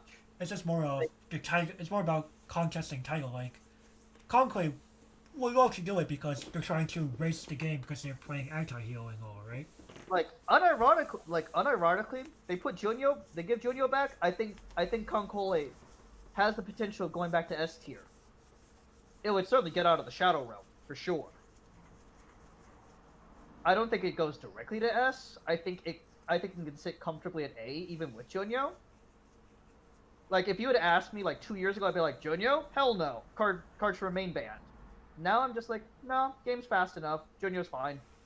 But if anything, I would argue that's probably here more to, like, appease the Japanese audience. Fair enough. But, like, if Bushiroad ever creates ban lists for separate regions, I think the US would just be like, Junyo, let's go, boys. Let's fucking go. And it wouldn't really be dangerous in the American or European context, probably. No. But in Japan, it would definitely be dangerous. All right. Any final thoughts on Junyo? I think we can agree on the. Yeah, like if anything, Junyo is pretty much a. It depends on where you are. Yes, it depends in the world. on where you are. Like if you're like in Japan or Asia, you're probably gonna be like, oh hell no, this should never come back. But you're North American, European, arguably even Australian, like, yeah, I guess it's probably fine. Yeah, fine. Yeah, that's like Junyo, sure. Now, Can both and Hibiki. Now, people would probably tell you, like, you could argue, oh, Little Busters has both anti-salvage and anti-heal, and it's fine. Problem, they're both caustic and both need to be on the board.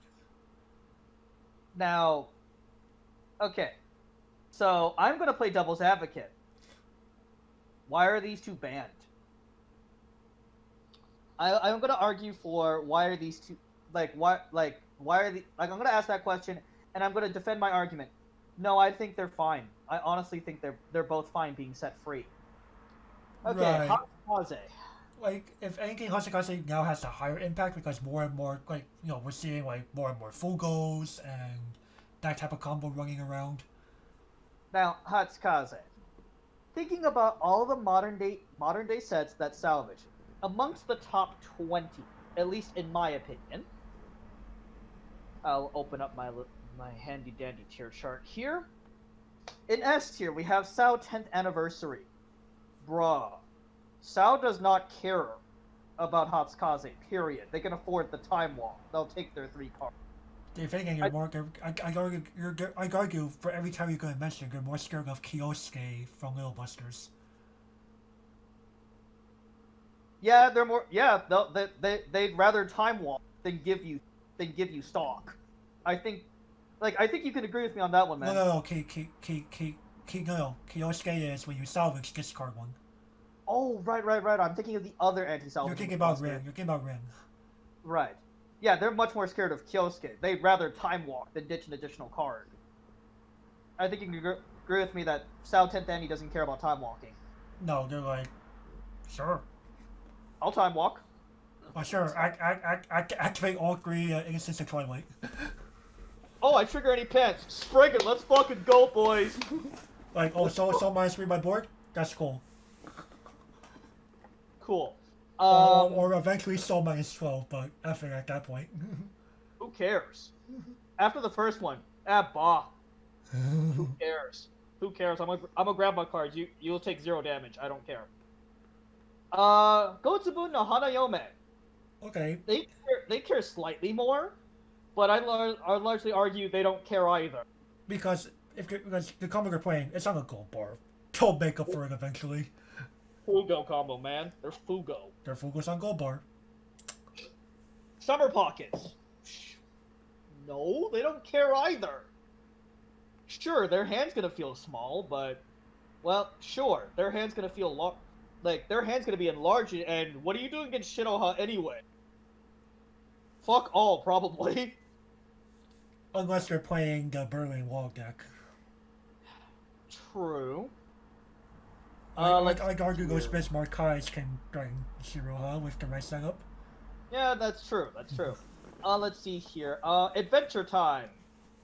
No, Jake will just take his cards and run. Let's see here. Princess Connect Redive. They actually kind of do care. Because they don't get to play that fast of a game as the others. No. Let's see here. And yeah, that's the only sets that legitimately care. Actually, no, slime. Does slime care? Not really, actually. They want the game to go longer. They're like, sure, I'll time walk here. Like, sure. I'm gonna. I didn't want to start with you anyway. They're gonna bat you down with 3-2 Shizu anyway. Right. Which, concretely, doesn't we have a good answer for. Dude, not many decks have a good answer for Shizu. Let's be honest here. Like there is an answer, but almost nobody plays it. It's the Suiho anti-change that bottom decks. But yeah, clock yourself. No? Exactly. So, like, we do it. We have an answer for Shizu. FR? FR. But you probably won't play it. Right. There's no room for her, dude. There's no fucking room for her ass. Dude, even I wouldn't play it. And I'm like... You just be like, Shizu, summon random destroyers, go. Let's say, Keck W, let's fucking go, boys. Keck W. Keck W, I need stock for Nelson. Like... Well, actually, no, Trash Can does not contest with Shizu. I was gonna be like, you what, mate? Well, again, Trash Can kills her once, they pitch the card, and then other guys are responsible unless you actually play counters. Right. That's like, well, wait. To be fair, if you are playing Trash Can, you're probably playing like a green heavy level 1, right? So... Right. You probably could unironically defend her. But at the same time... You're only catch her at 1 lane. You probably are not bringing out 3 Trash Can. Your hand's 0 cards at that point, man. Your hand's fucking empty. Like, you're probably bringing out 2 Trash Can at most. Well... Yeah, true, I'd only bring out 2 Trash Can because I want to conserve stock for Nelson. Right. Oh, in hand, too. Wait, Nelson doesn't require hand? Well, it's more of... You want 3 creatures to attack with when you bring Nelson down. Remember, you need to have a full board to activate Nelson. That's the problem. Oh shit, you're right. That's why hand size does matter. Hand size does matter. I'm trying to think of... Goblin Slayer doesn't care. Does Bongmin care anymore? No, right? It honestly depends on what build. Like, if they're still playing... Well, actually, no, that's the game. Remember, you're salvaging an event. Gets not affected by Hashikaze. Oh, right. Same with Goblin Slayer. Yeah. If your combo refers to an event salvage, Hashikaze goes, I don't know what you're even doing, but I can't affect it. Does Revue Starlight care? No, right? No, they're playing Lalafin. Oh, right. Lalafin is dig 3, take 1. Yeah, I was gonna be like, no, Lalafin's not full go. So, FR, not many sets care. Right. Yo, Hibiki. Honestly, Hibiki is probably a bigger offender. Because more and more, was almost... you'd be hard-pressed to find a deck that doesn't want to heal outside the decks that actually play anti-heal. Even then, they play heal to stock. Both, Boats plays Trash Can. Grisaia has I forget the bitch's name, but I forget the bitch's name, but it's the level 3. Oh, it's Yumiko. There it is. Like, they play Yumiko. So, legitimately speaking, both Boats and Grisaia play their own heals. Just heals that bypass their own anti-heal. Right. Like, legitimately, even like, Hibiki... Okay, let's get this out of the way first. The Fabled Destroyer Bernie. No one fucking cares about that, man. No one cares. It's just more of, it's a nice bonus to have at 0. You get a 1-0 6k 6-5. I doubt I'd even play Faithful Destroyer Vernie if I was playing Hibiki. I doubt I'd even play it because I would run out of space. Like, I wouldn't have the space for it. Like, you also have to remember space concerns if you want to slam all 3 of these in the deck. Crap. How many juniors should I play?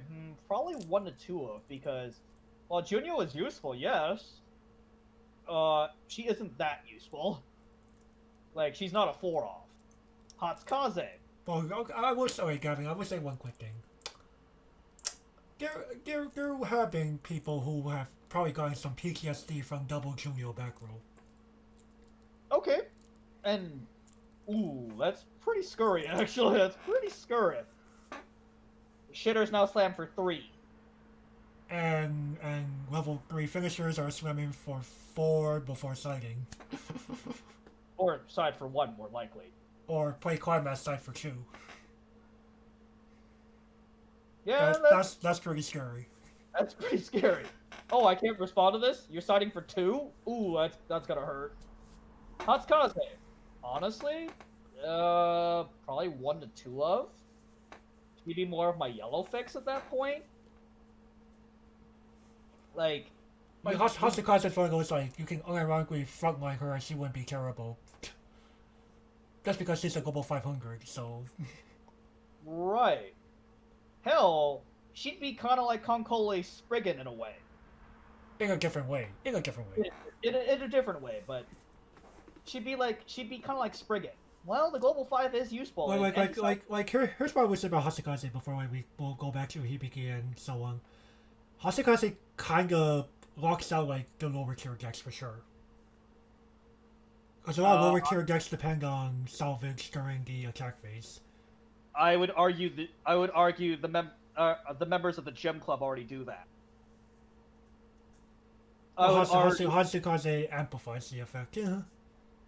You know what? And we've already discussed. I think you would agree with me on this one. Boats comes out of the shadow realm if these three join together. Oh, definitely. Comes out of the shadow realm. Yeah, I agree there for sure. I don't know. What do you think? S or A? High A, low S. High A, low S. Like, do you think it's the gatekeeper of S or what? Possibly gatekeeper of S. Okay. Now let's see here. Hatsukaze. Yeah, I think it's kind of like. I think it can kind of honestly act like Spriggan, in a way. It's a constant back row card. And, unironically, I think that Konkole can go back to playing a tap 2 brainstorm. With that, because what's Hatsukaze doing in back row? Nothing. So, I can't believe I'm unironically saying that, but, you know, Konkole might actually consider playing a tap 2 brainstorm. Especially if it has a good secondary effect. I don't remember a good tap 2 brainstorming Konkole. Do we only have Zwara? Zara Dway is a self-tap. The only other brainstorm that I remember got taps, I mean, I could be wrong because I just remember my Konkole card pulled that well, but there's that weird Shirasuyu card. Like, do you know what tap 2 brainstorms, good tap 2 brainstorms in Konkole.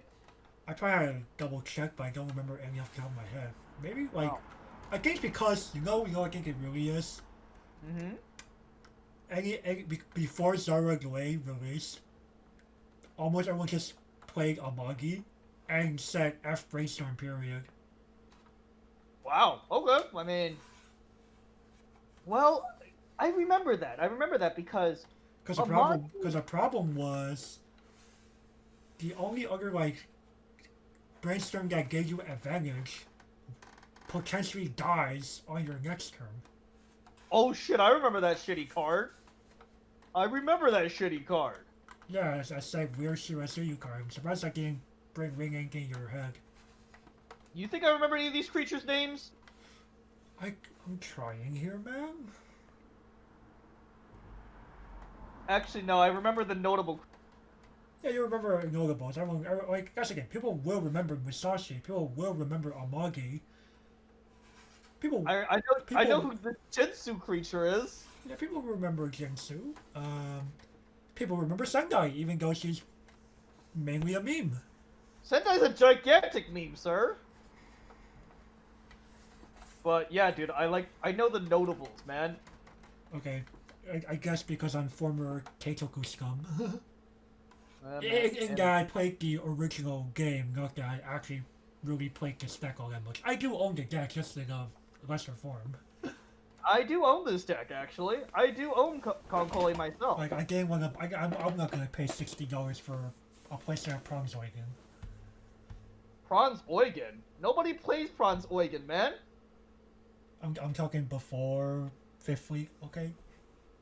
I was about to say, man, modernize your... Even then, do I really want to pay like $40 for Suiho combo? You mean that shitty Maguro combo? F it. Just play Luigi, man. Yes, she is cheaper. She's 30 cents. I already bought my copies. Hey man, Luigi is not a bad combo. She really isn't. People dog on her because she's a reversal combo, but bruh. Like, Well, it's also it's blind advantage, right? it's draw 2 ditch 1, yes. A lot of people really dislike blind advantage in this game. Dig through time. That's not a complete blind. It's basically, if you were to ask a certain differential engine, it's blind. At But I that think point, Azusa is blind. True. I'm not even gonna deny that at that point. Or Lilithing is blind. Lilith might as well be blind. She's a worse Magro. But regardless, Hatsukaze, honestly, I'd only run her like copies, honestly. She's not as amazing as you would think. She's not that unfair either. Sure, she acts as a gatekeeper. Fair enough at that point. The community already gatekeeps. And I mean gatekeeps decks, not gatekeeps people. Some people, though. We'll get into that. That's another topic for another day, though. Hibiki! Honestly, I love Hibiki. I honestly love Hibiki. She provides a proper check on some of the bullshit. Yep. She provides the most appropriate check. She attacks your stock. A lot of people a lot of people really hate high stock cards. I'm going, why? You show people Dwarf Shotgun and they're going, the card's garbage. Why? High stock cost. It costs 4. I'm like, yes, but it ends the game. It usually ends the game.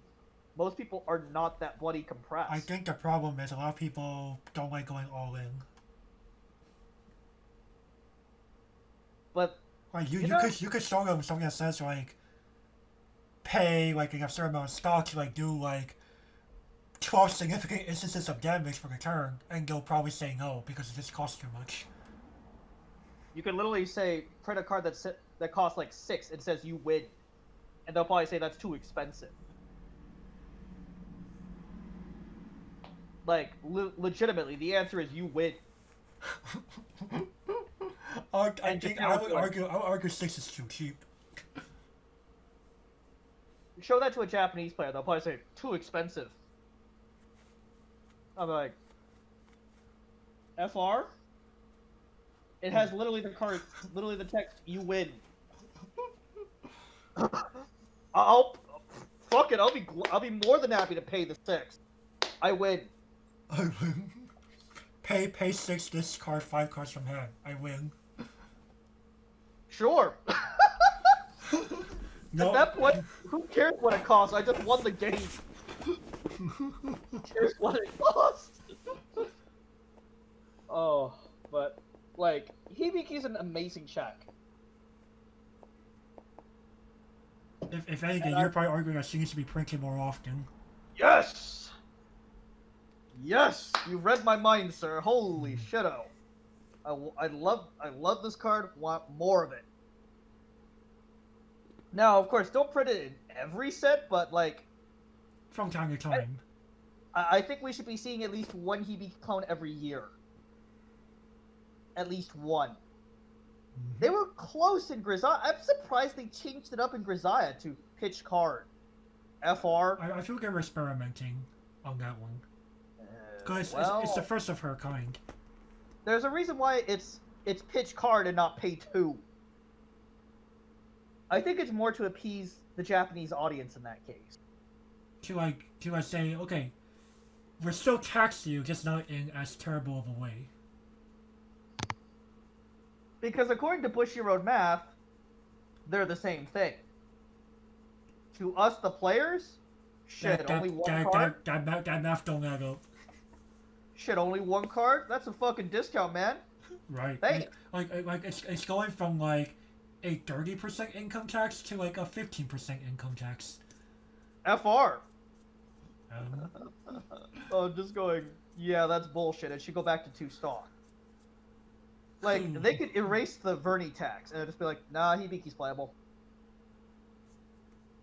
Like, and most people would drop them out FR. I'm like, yeah, FR. What's funny is I think both the Gargantia and Vivid Red Operation had the same tax of when they're reversed. You pay 1, discard 2, put it to memory to draw 2. Yeah, I think so. But people will tell me that Hibiki's better in a nutshell because he brings out this body. You mean this worthless vanilla? FR? FR. I'd rather draw 2 cards, man. Like, I don't know about you, man, but I think I'd rather draw 2. Okay, I would probably argue if anything, it's more of the fact that Vivid Red Operation and Gargantia just have inferior card pools. Okay, what if Hibiki was draw 2 cards? Oh, I'll take it. Like, it's I can either summon this worthless vanilla or draw 2 cards. Give me those 2 cards, sir. Mm-hmm. Shit. Like Hibiki becomes a real +1 for 1 cost, and I exiled her, and I put it as heal tax. It's discard 2, draw 2. What +1? Oh, excuse me. It's so Hibiki's a true neg 1. Excuse me. Still, dude, discard 2 climaxes. Fucking stomps. Right. Like, what? Are you insane? I swear. Is half the Weiss Schwarz population need to go to Arkham Asylum? That's going a little too far. A little too far? So, can Hibiki and Hatsukaze be unbanned? Yes. Yeah, it's fine. Can Junyo be unbanned? Only in North America and Europe. Was our conclusion. Yeah, the Japanese will not like this one bit. No, we both concluded. Especially if allowed to, especially if people like do the PTSD causing double Junyo back row. Yeah. For us Americans, who cares? It's Junyo. Double Junyo? Let's go. Let's fucking go, boys. Start slamming for 3. Everybody get up. It's time to slam. Gavin, I swear, if Junyo actually comes off the list, I'm unironically banging Konkoi. Can I keep you to that one, sir? You will keep me to that one. Alrighty then. Wait. I do have actual Konkoi cards. It's not like I can't build a deck. Also, are you going with Nelson? Please tell me you're going with Nelson. I love Nelson. Like Gavin. One of my highlights in playing Konkoi was being able to like do Nelson touch bullshit. Well, you'll enjoy Nelson touching the game in the card game because damn is she good. I've done it before. I already have the cards. Felt great, didn't it? Well, feels great, doesn't it? Oh yeah, definitely. But any final thoughts on boats? Yeah, I think we're good. Alrighty, next. Alright, you get the spicy one. Crayon Shinchan. Oh yes, we have Action Bastard 1075.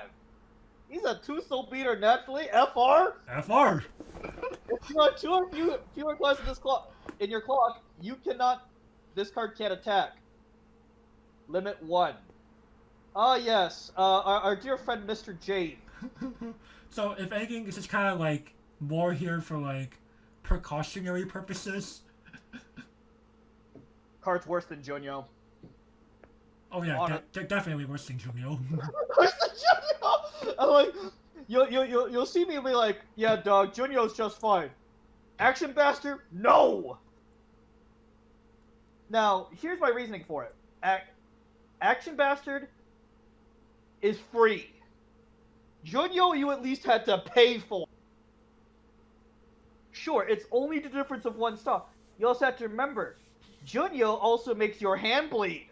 Action Bastard is bulky and hits your ass for 2 at 1. FR? Yeah, so, like, and like, fake AF downside TBH. 2 or few. If you have to be at least 1/3 in order to attack. Oh no! Like, oh my god! I was just like, I was arguing with James about this. I was like, James, are you high? Hello? He was like, dude, you think Junyo is fine? I was like, yes. Junyo has a bunch of downsides to her too, like bunch of actual gameplay wise downsides. What downsides does Action Bastard have? It's like the fact that you're playing Shinchan. Yes. It's not that Shinchan has like terrible cards, period. It's not. But I think Shinchan will unironically go 8 gate and just play this as this son of a bitch repeatedly. And that's fine. Shinchan can unironically survive on that game plan. For the rest of the game, all you'll be seeing is this son of a bitch. Because it's fair and balanced. Like FR? It's like the Flash coming to hit you repeatedly. Like ow, ow, ow, ow, ow. Oh, like, how are you feeling like you went through 3 turns and someone like kept fielding 3 of these and played 1k1? No, Holmes, no. Do you just simply concede when you're at like 3-3 and you're like at 1-5? Yeah, you're done. Get out of there. Get out of there. You're done. Cause I don't know, man. Like, Junyo at least requires you to play other creatures to attack with. Action Bastard is Junyo on steroids. Oh my god. I think you could agree with me on that one, man.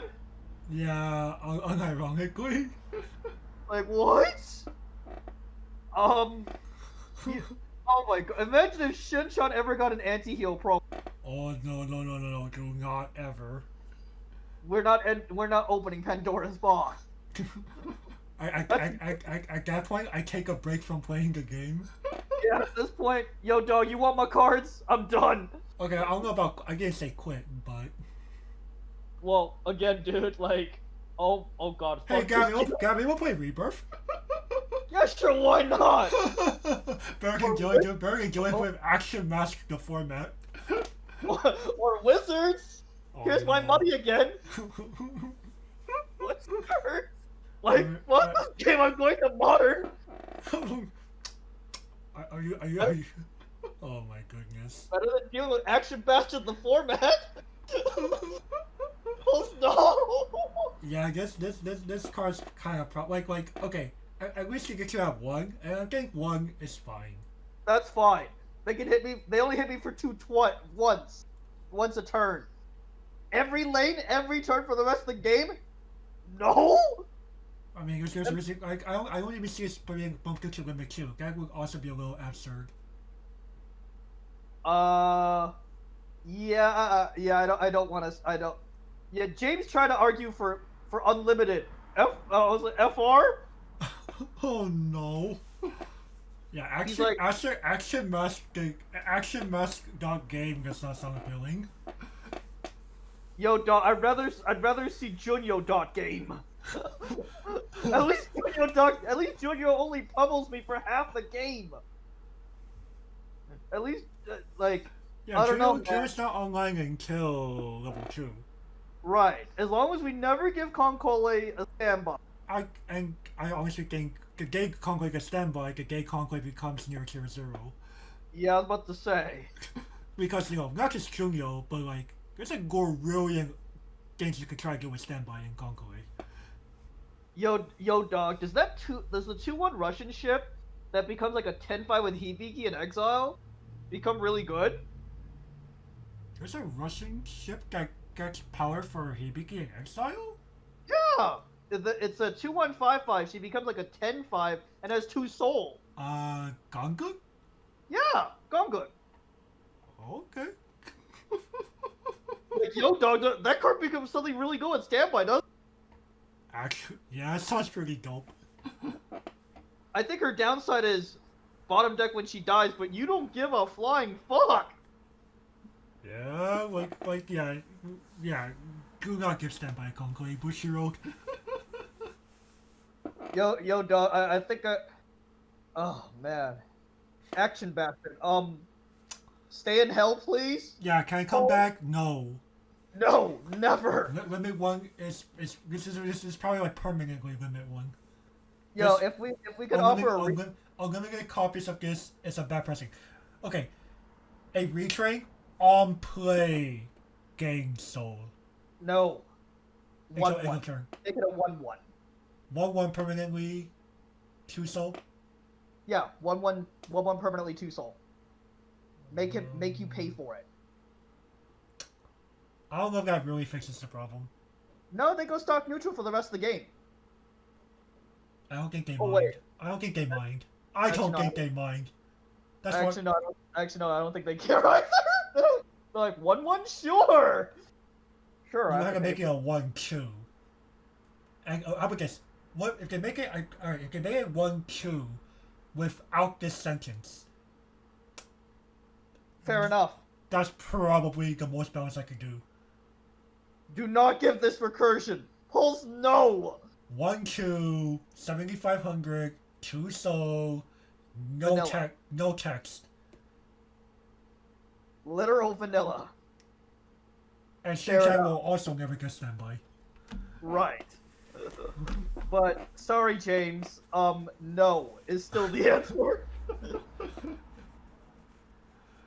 Oh, He's man. gonna throw the stones at both of us. He'd be like, action bastard free! You people said Junyo free! Like, Well, no. we said conditionally free. We can free Junyo, conditionally. Yeah, we're not free here in Japan. No. Here? Sure. But, any more thoughts about Shinchan? No, we're good. The one, wait, look at him. He's pointing with one finger. That's how many you should have at most. Right. No more. Yeah, like, I don't know, dog. I would play zero advantage combo and just play this son of a bitch. Would you? Seems good to me. Though, it's not like your advantage combo's like complete trash anyway. True. Dude, my advantage combo is gates. Got him. Hey! Am I lying? I mean, hey. Shinchan's best stuff and it's on gate anyway. Oh, trigger gate, recur action bastard. FR. FR. Oh no. Dude, this card is stronger than cards that force your opponent to exile their creature upon reversal. And this has 2 soul. They only have 1. Bro. Like, oh, okay. Before we bring up any more 2 soul shenanigans, let's just move on to the next one, shall we? Yes. The Monogatari series. So, Bakemonogatari, Nisekoi, and Monogatari second season. Alright. We have a choice restriction between 2 cards here. We have Smiles until the quote-unquote end, Mayori Hachikuji. She heals on play. On play, you give a character 1 soul and cancel burn on 1, and she will yeet herself to memory at the beginning of your encore step. And we also have White and Transparent, Tsubasa Hanakawa, 2 AK, experience 5 or higher, plus 1500 power, ooh-ah, and with, her gold bar combo, regain the stock you used to play her. So we have Snail Explosives, and we have Kokoro combo? You're really calling it that. You're You're really calling it that. Hey man, that's where I remember it the most, okay? Actually, no, I remember Hanakawa, I remember. I was gonna be like, you were playing during this time. God damn it! And I remember getting trashed by this combo! Yeah, like they just go, green, go burr on top of me playing this for basically free. And they're 9,500. Have fun. I unironically play counters. Yeah, I was about to say, your center column is dying every time. Yeah, but what are you doing to your sides in your deck? Probably not, right? We're double knocking? Actually, no. Monogatari plays their sack counter. Yeah. I was gonna be like, you what, mate?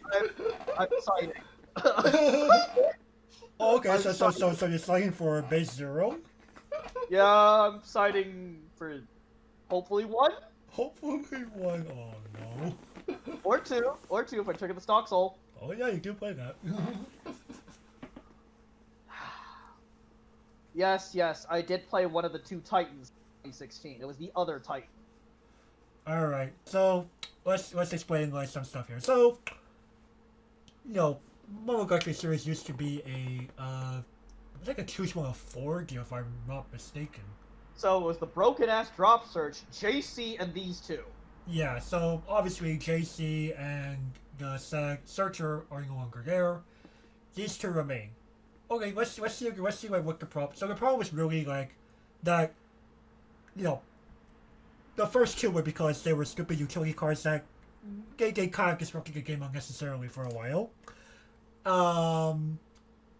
And Tsubasa here, okay, she gets to swing at you for a ton and basically pays nothing to do it because LOL refunds OP.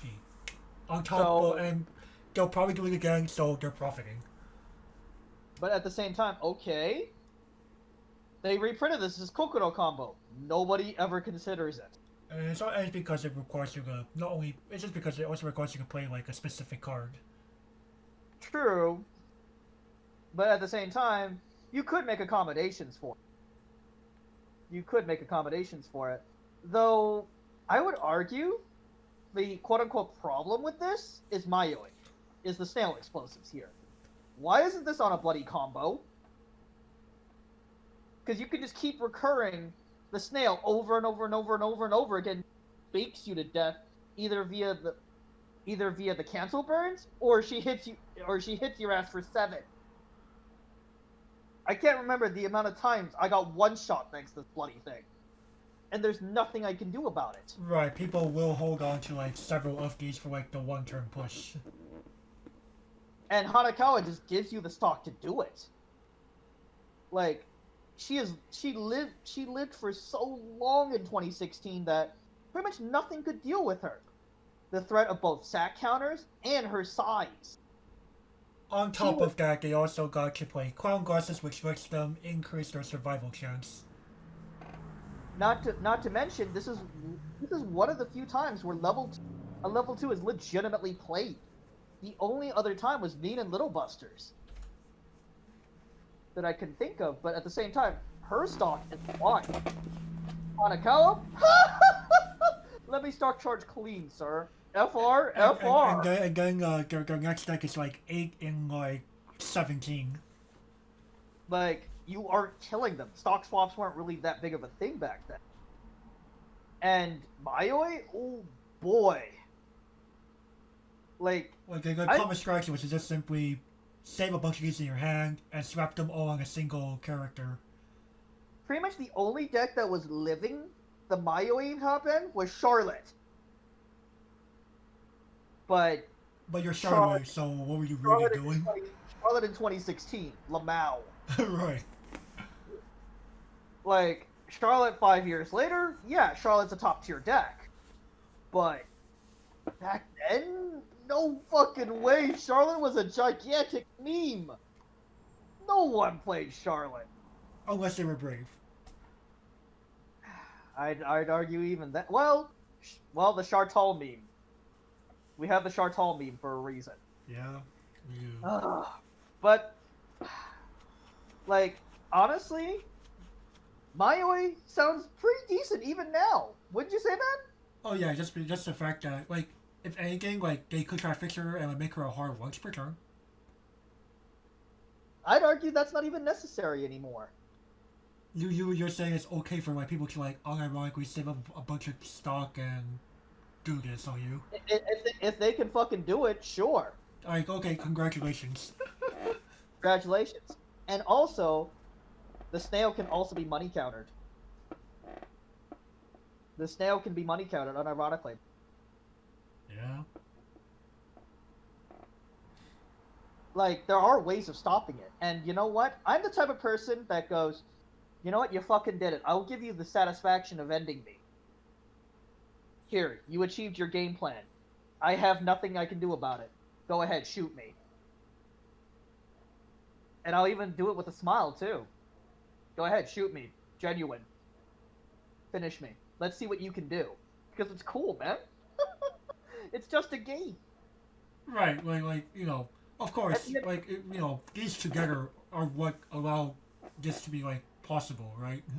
I'm surprised they didn't hit Asusa. Monogatari has access to Asusa. It does. It's probably because it's level 1, and Excuse me, sir? I know. Well, okay, to be fair, the real problem was really that that vampire over the monkey. Like, yeah, yes, monkey was a problem, but nowhere near as bad as that motherfucker, right? Yo, dog, I'm gonna drop search for 0. FR? FR. And it's a global. Oh, on top of that, it's a global 5. Or a 6-5. Doesn't No, matter. it's a global. It's a fucking global, man. Yeah, FR. FR. Like, And JC, oh, F for fuck's sake. oh, for fuck's sake. For fuck's sake. Well, at least it's not the Exile variant. Right. We can be happy about that. The original is not the exiling variant. Right. You know what? If anything, it was more because it kind of prevented like a lot of decks from popping off because we were still in the on reverse phase of the game.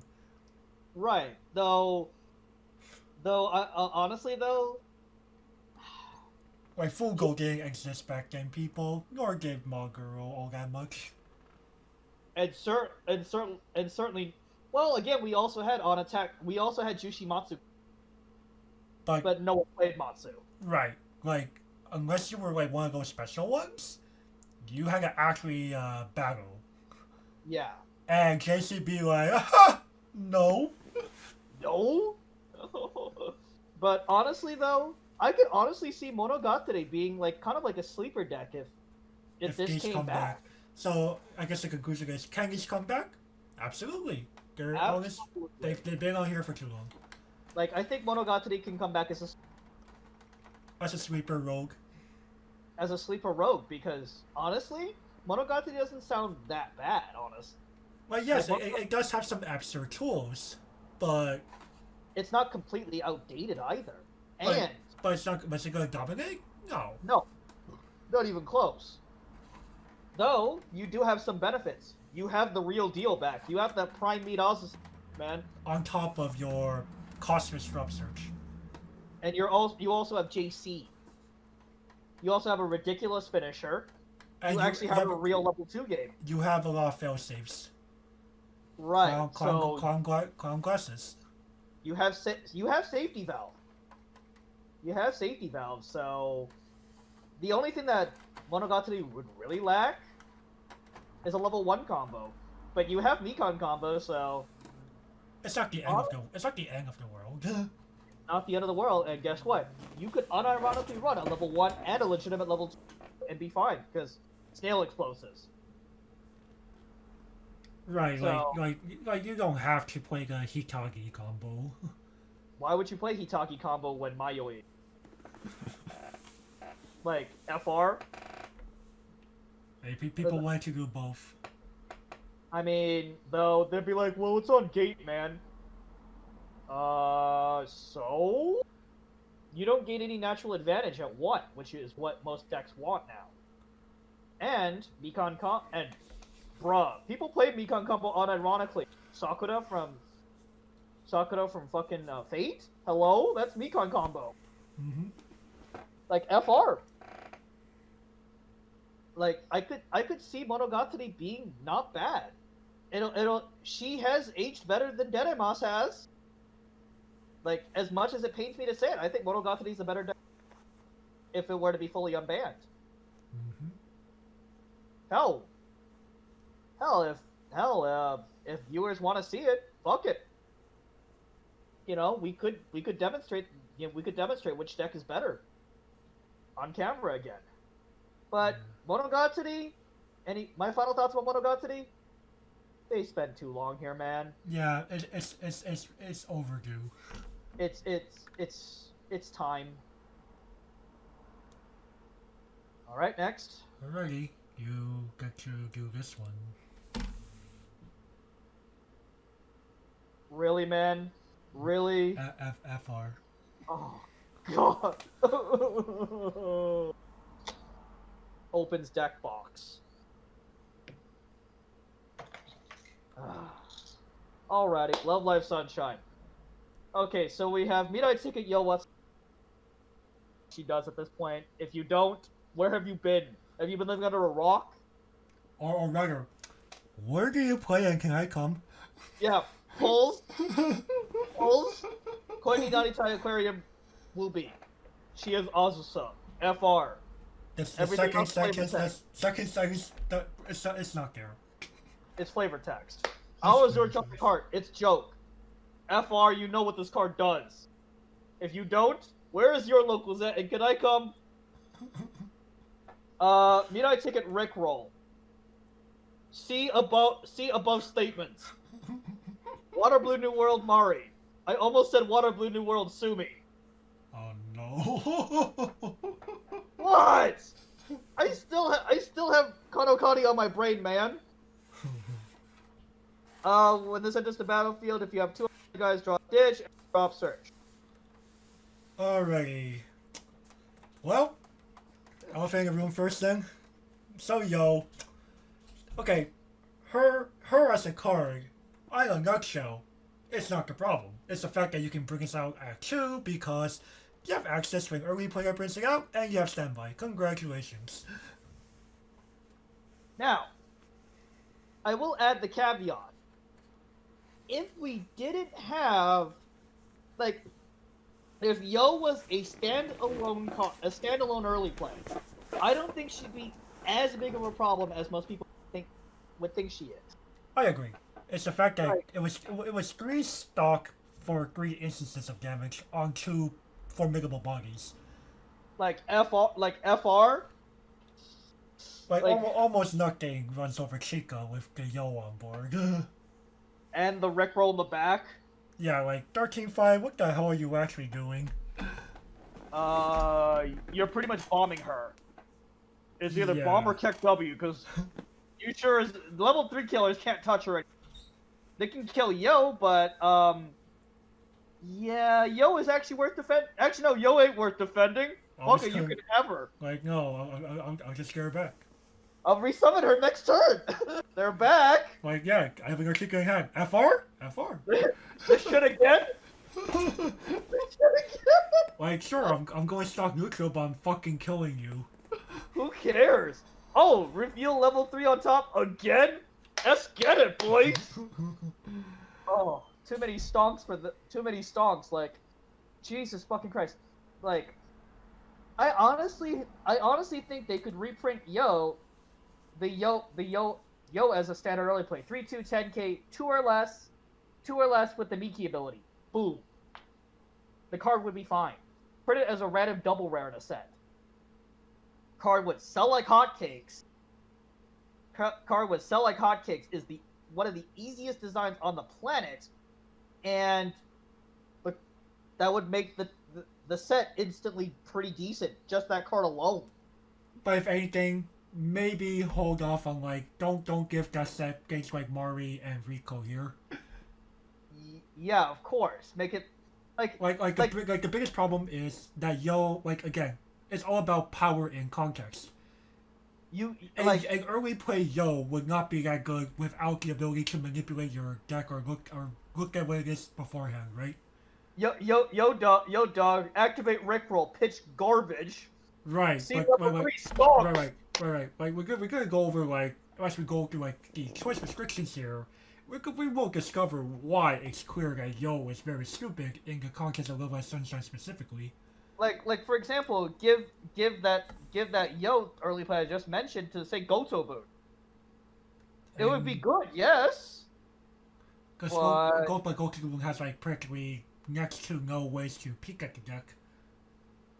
It would be blind. It would all be blind fire at that point.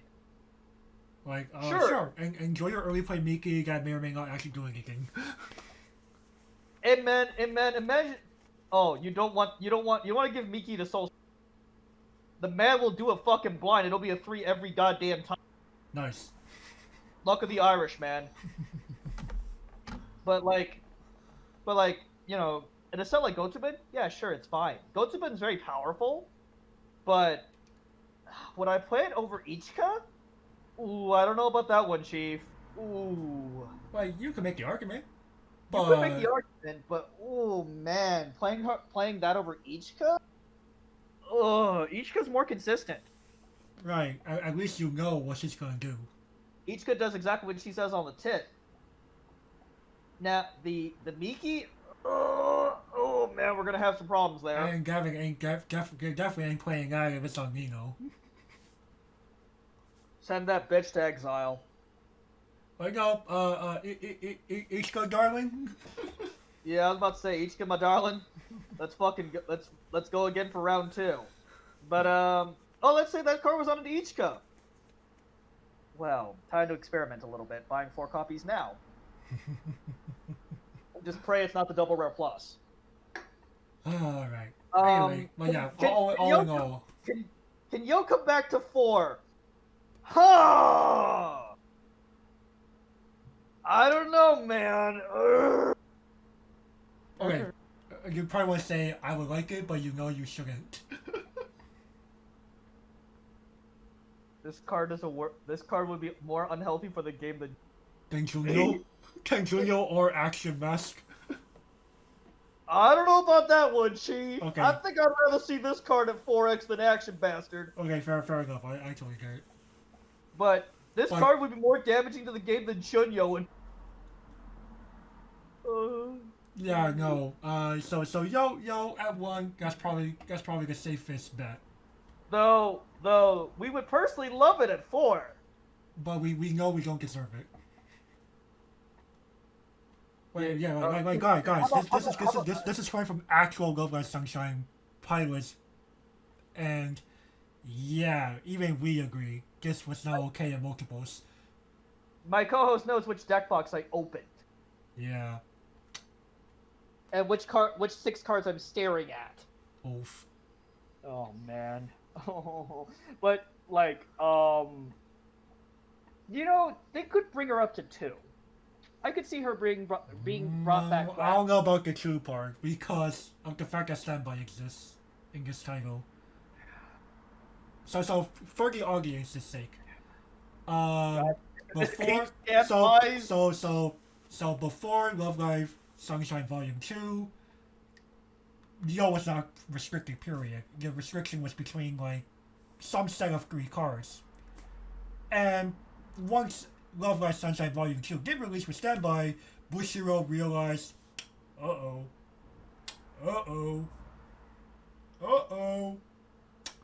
Yeah, people are unironically doing 5 instances of damage a turn at level 2. FR? FR. This is worse than Junyo. So Bushiro tried, Bushiro tried, there were some restrictions, but then when people were able to crop out 2 Yos at level 2, 1 with Chica and 1 with Standby, yeah, that was not okay. At least with Junyo, they're only hitting you 3. I'm talking before 6th anniversary here.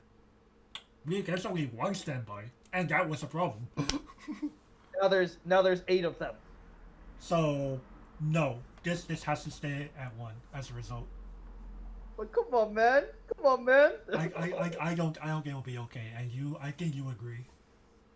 Yeah, this game. Yeah. Do you really want to see the return of 5 instances of damage from, well, okay, you were not there for the days I mentioned, but I don't know about you, I don't want to repeat those days.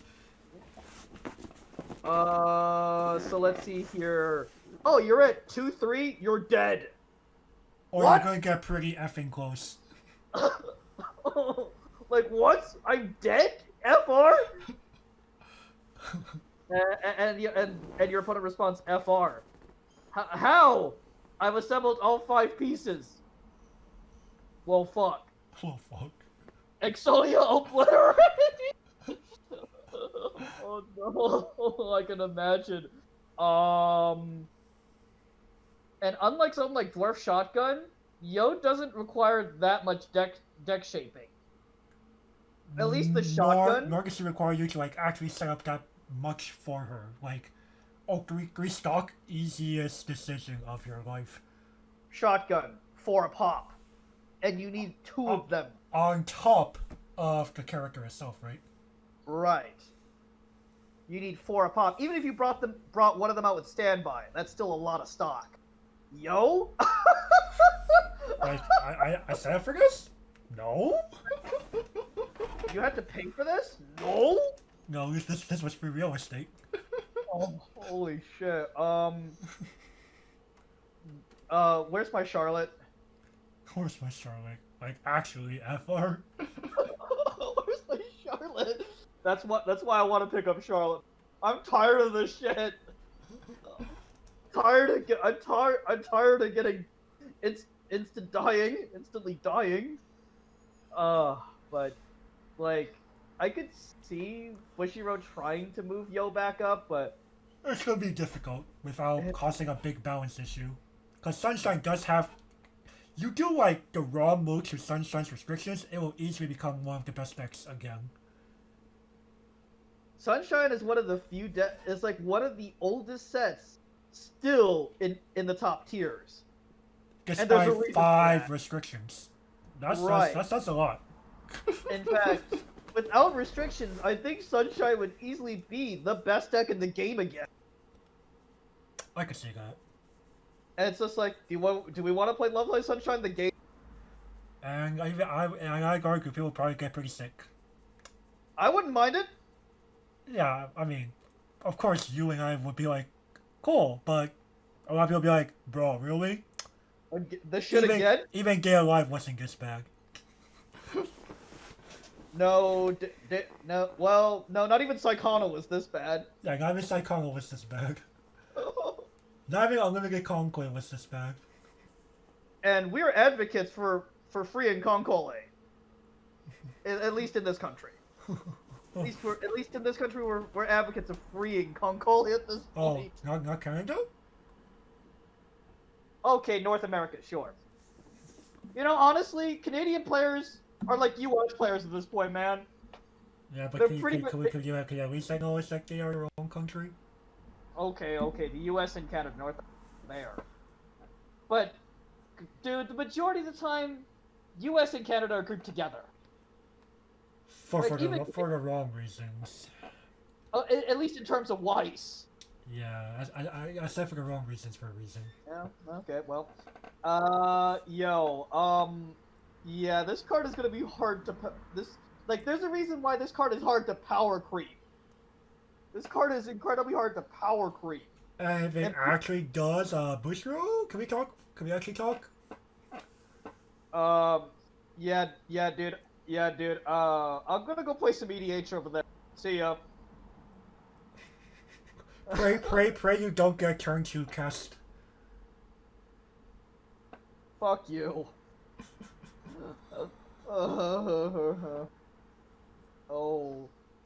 I'll play some. I just want, or hell, I'm gonna go on a TCG player and buy myself Tron.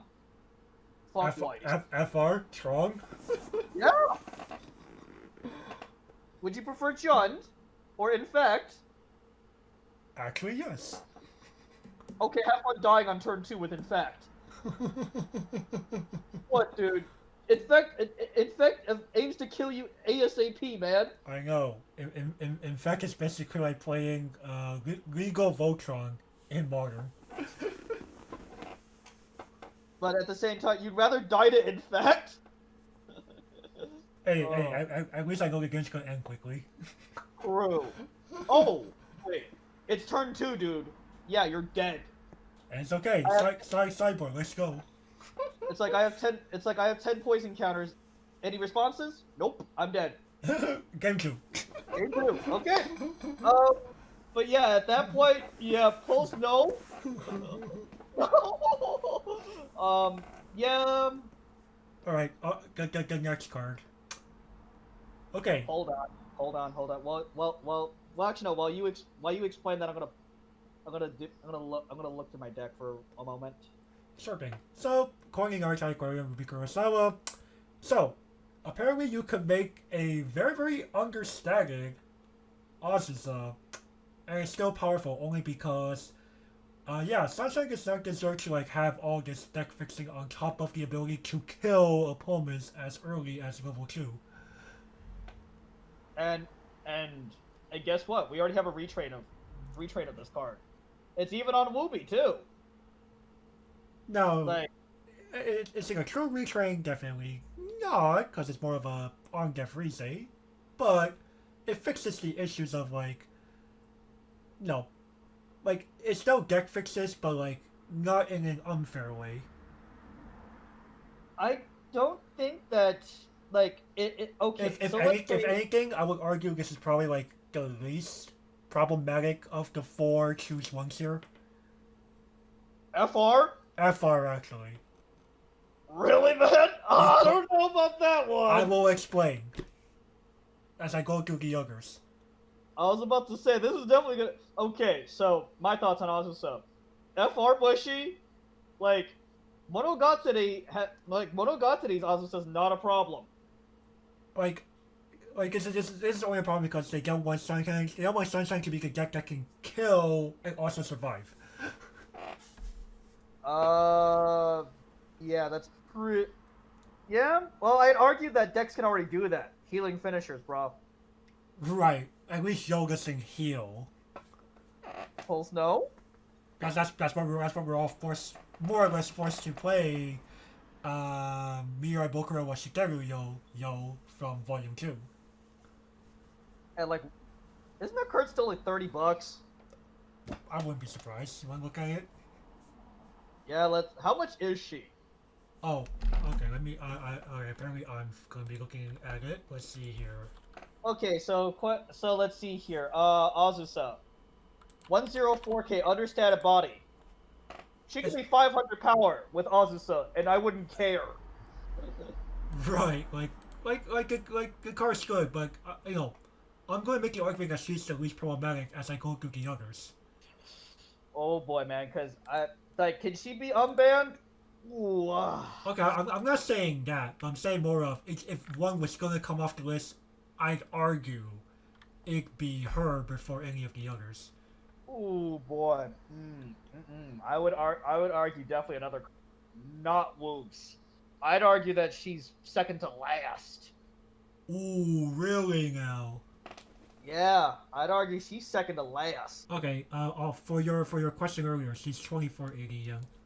She's $25. FR? FR. Oh my god, that's so expensive. I'm so glad I picked mine over Neighbor Sheep.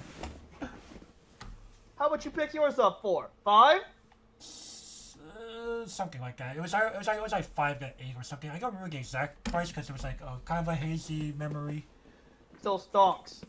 Basically. But I'd argue that, like, giving back Azusa, I don't know about that one, Chief. We already have our retrain in the primary Sunshine deck. Right, but at least that one is name restricted, and that's fine. Though a lot of people don't play said retrain. I'm like, FR? It's because they're not playing real Sharon decks, and you know it. Yeah, that's true. That's true. So this was giving them real Azusa back, man. Ooh. That'd be some spice. Oh man, that would definitely be spice. She would be back in every fucking forum. And you know it. Oh yeah. And those SRs are gonna skyrocket. Oh yeah, I bet. I'm staring at 3 of them right now. Alright. Moving How is over. the Jumping Heart its joke? Alright. So I'm gonna argue like why I think this card's more of a problem than like the others here. So, on play Scry, already powerful because you are playing Sunshine. Stares at Miss Yo Watanabe here. She beats for 7k with a full board. And she could possibly bust your hand. FR? Oh, on top of that, when she dies. Oh, hey! You gain one with Yo because you saw a 0 on top. Okay, crash Mari and review the top card. Oh, it's a 3! Understandable. Let's fucking go, boys! Now, Mari manipulates your deck up to twice a turn. Oh, now, okay. Manipulates your deck once, confirms your top deck twice a turn. Maybe. Now, I argue that Mari is the first card to come off. Now, here's my reasoning for it. She's blue. The current deck that is played is red and yellow, aka I'm trying to remember which color combination that is. Boros, yeah, it's Boros. It's Boros color. Like, current decks are not Jeskai. They're not really suited. Like, there's no really good blue splashes for Mari. Yes, Mari is a good card. Don't get me wrong. Oh, there's some good blue zeros you could play. How come no one plays them? They're playing standby cheat into their blue level 3s by coining archetype Crayon Daya Kurosawa. Or worse, they're unironically playing Mari Ohara. That card is garbage, man. And we know that. And they're doing it to standby it in and making like a 15k Yo or something. That gets bombed anyway. Shrug. But regardless, Mari, like, I really don't see, like, she wouldn't really help Shaoran all that much. Yeah.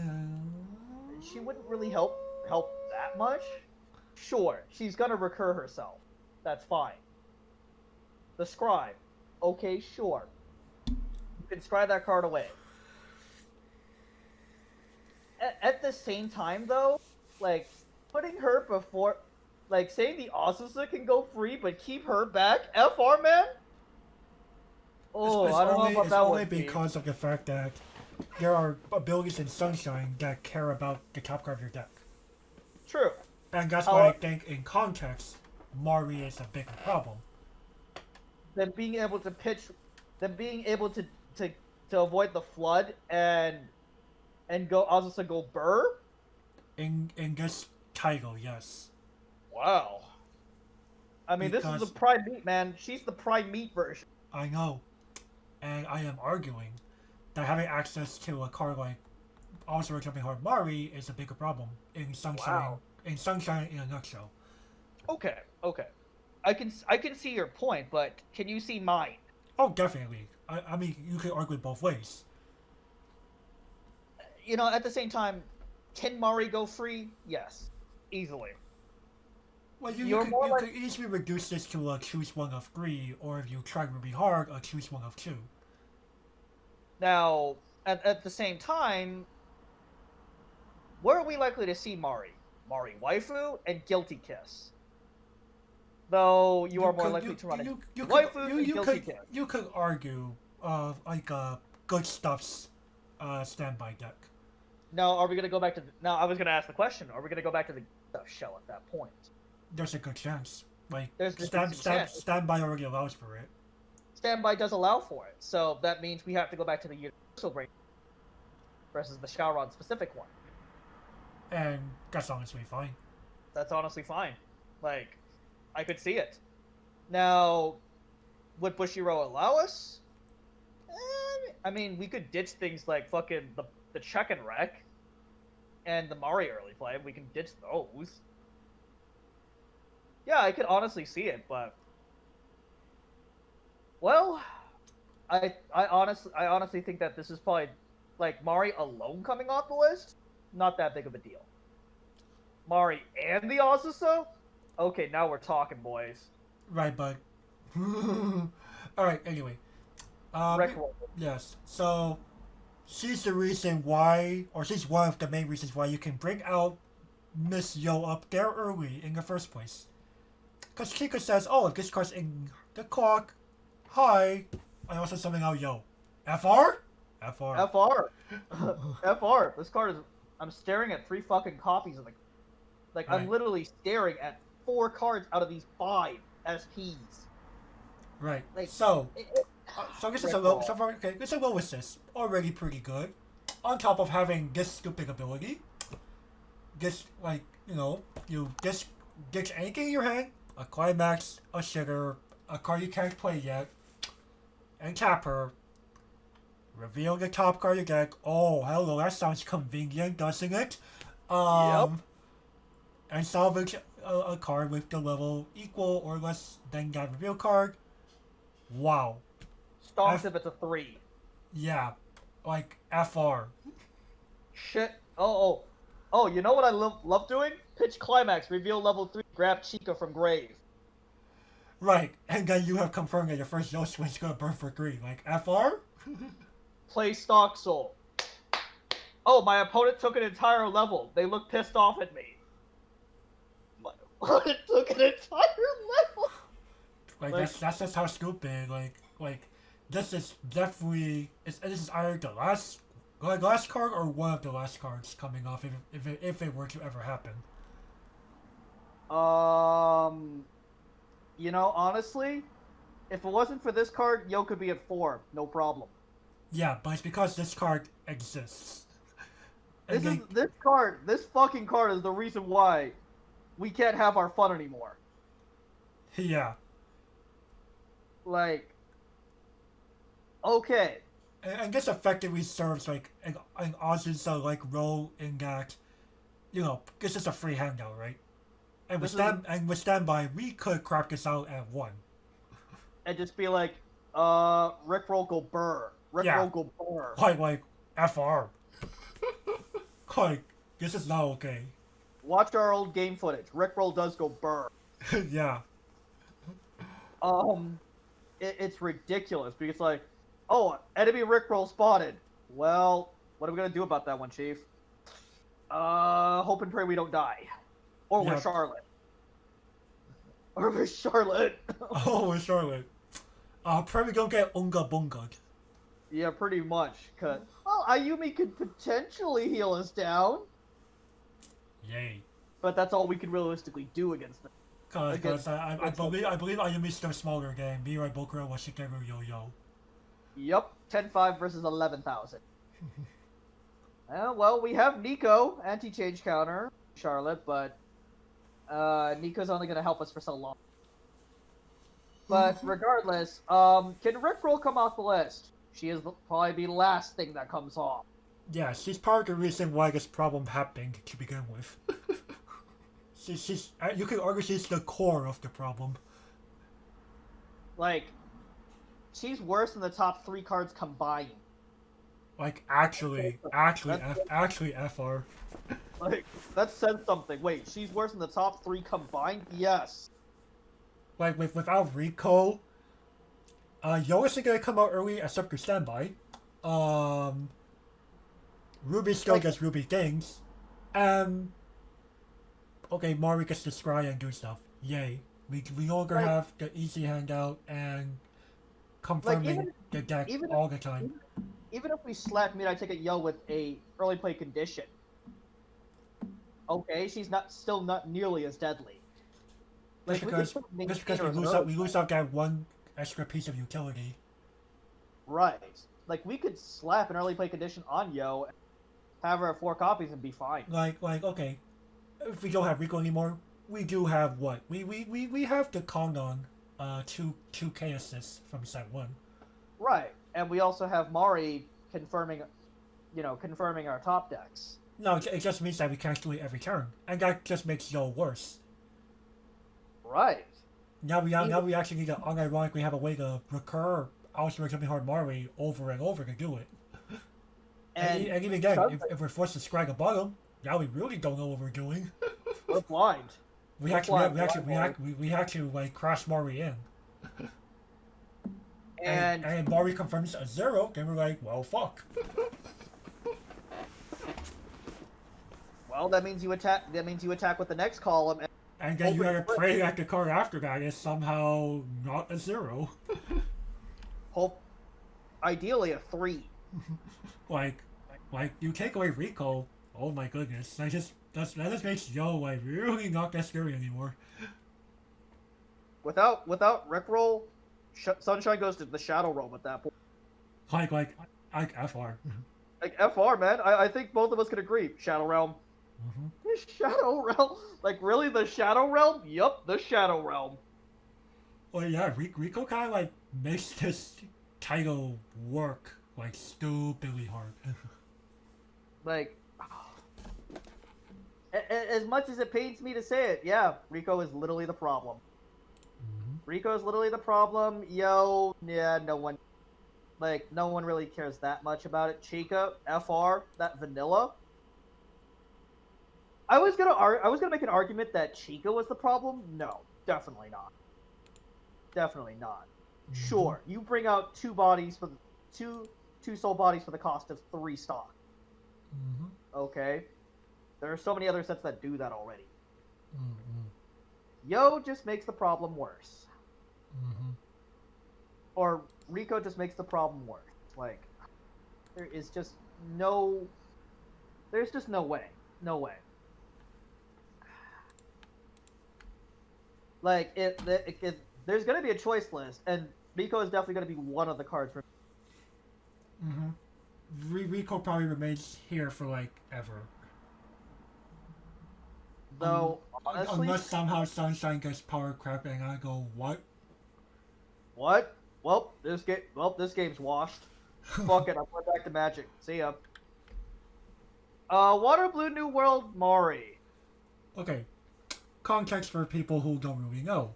This card was not a problem until 6th anniversary released. Why? Oh, we're playing H9 by now. Connected dots. Honestly, it's like, this is not even that big of an offender, honestly. It's only an offender because it's, you play it, search for your standby target, immediately draw and then drop it, and then play standby. Okay, if I had to rate them by crimes, let's see here. Yo, convicted murder. Ruby, convicted murder of the 2nd degree. Mari, convicted murder of the 2nd degree. Rickroll, convicted murder of the 1st degree. Mari, Water Blue New World. Mari, arson. As to why they're here. Yes, I know, I just associated crimes with all 5 of them, but... Like, realistically, this card isn't that big of a problem. I don't even know why they're here. Again, it's only because a lot of Japanese players use it to set up their standby plays. And of course, this ban list is always based off Japanese players, not US. Right. Like, I think most US players can agree. Why? I don't know about... I think it's more of they know why. They just kind of go... Why is this here? Why does this actually need to be here? Probably not. Right? I would argue that kind of depends on who you ask. Like yourself, for example. Do you really think that Water Blue New World Amari needs to... Well, I think being able to set up your standby is pretty powerful. It is. But, like, does it... Like, it joins the...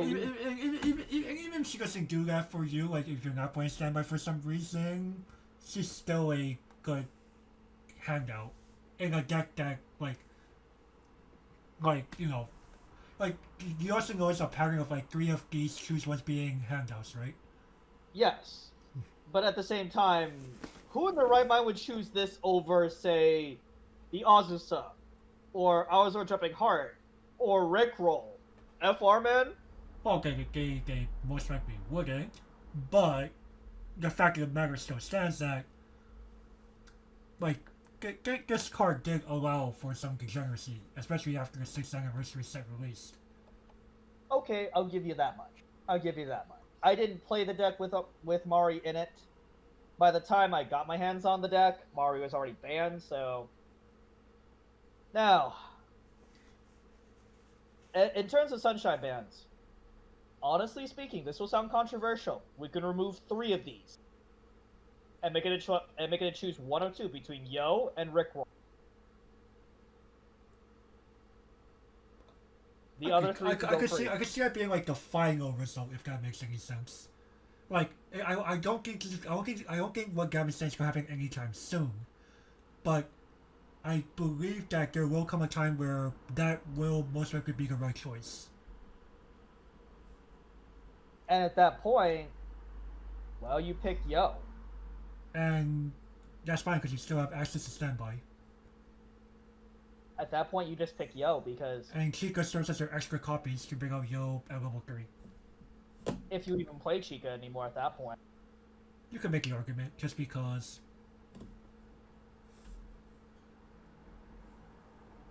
I don't know, man. I'd rather not pay 1 for. Well, it's like paying 1 for a 2-soul vanilla. You're getting up to 3 instances of damage of characters on 2 pretty good bodies for the cost of 3. True. And you know, No. can you really go around with like a 5th and beyond copy of Yo? No. But at the same time, though, hey, we have Asusa back, and we have Alistair Jumping Haruhi back. Which means like you can go. Now, of course, there's a now, when will Bistro do this? I would say not soon. Will they do it? There's a good chance they'll do it at some point. Eventually. Definitely not. I would say not the end of this year for sure. That would be No. late. I would argue that's too soon. Though I would argue that, boy, Nijigasaki is going to be a problem.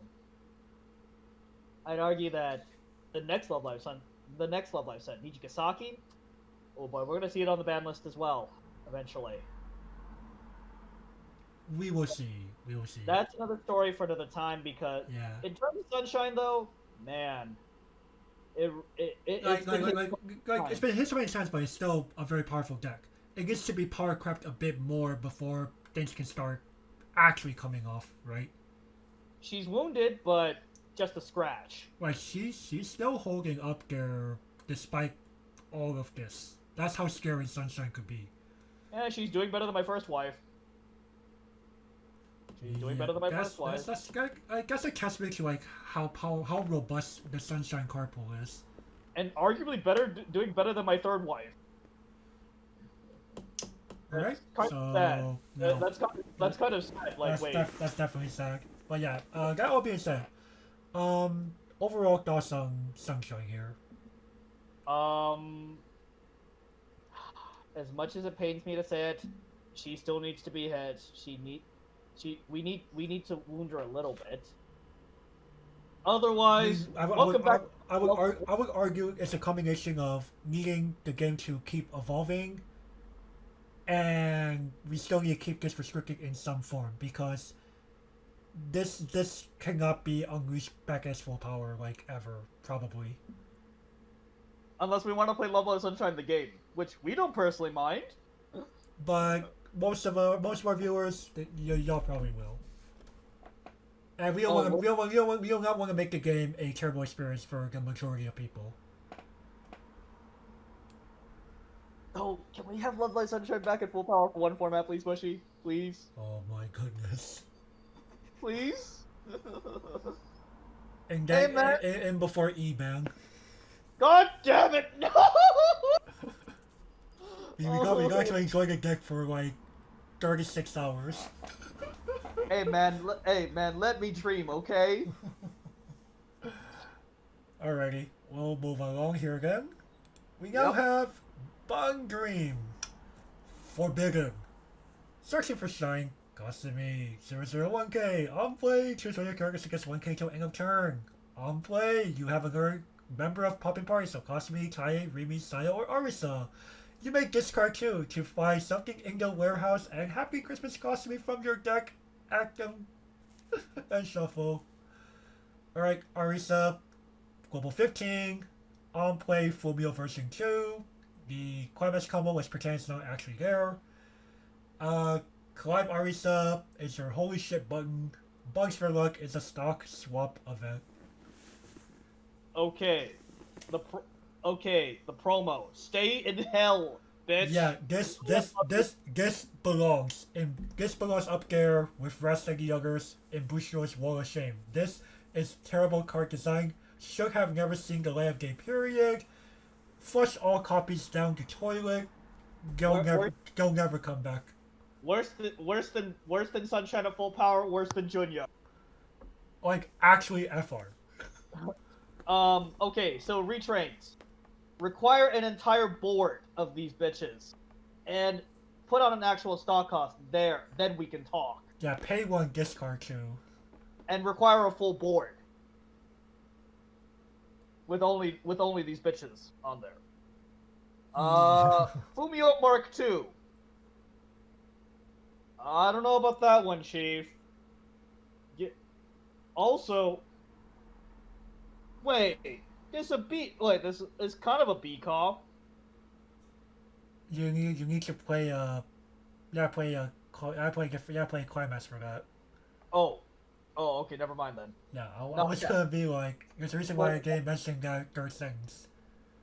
Let's see here. Global 1500 and Fumio Mark II. FR, that's pretty good, man. Yeah. Holy shit button. Why is this here? They apparently didn't want to allow this title to have access to the ability to mess with the opponent's deck state as well as prevent yourself from dying. Okay, and buttons for luck. Stock swap Fumios have existed in other sets. Why can't Bong Meme have it? It probably has to partially do with the fact that this is an event, and Bang Dream good stuff gets played like 9 events. True, but I think we can agree the promo needs to stay in the Shadow Realm. Forever. Yes, unless this gets erotic up the wazoo, no. This card was a mistake. It belongs up there in Bushiroad's Wall of Shame. Dang. Am I wrong? No. Okay. Hey man, it gets the Shadow Realm treatment. Never again. Be gone. First sentence. Who cares? It just could have been 500 power without the first sentence, and it would still be banned. Yo, dude, remember when this was put at 1 and we were just like... Oh yeah, this was originally a limit 1. It was still an effing problem.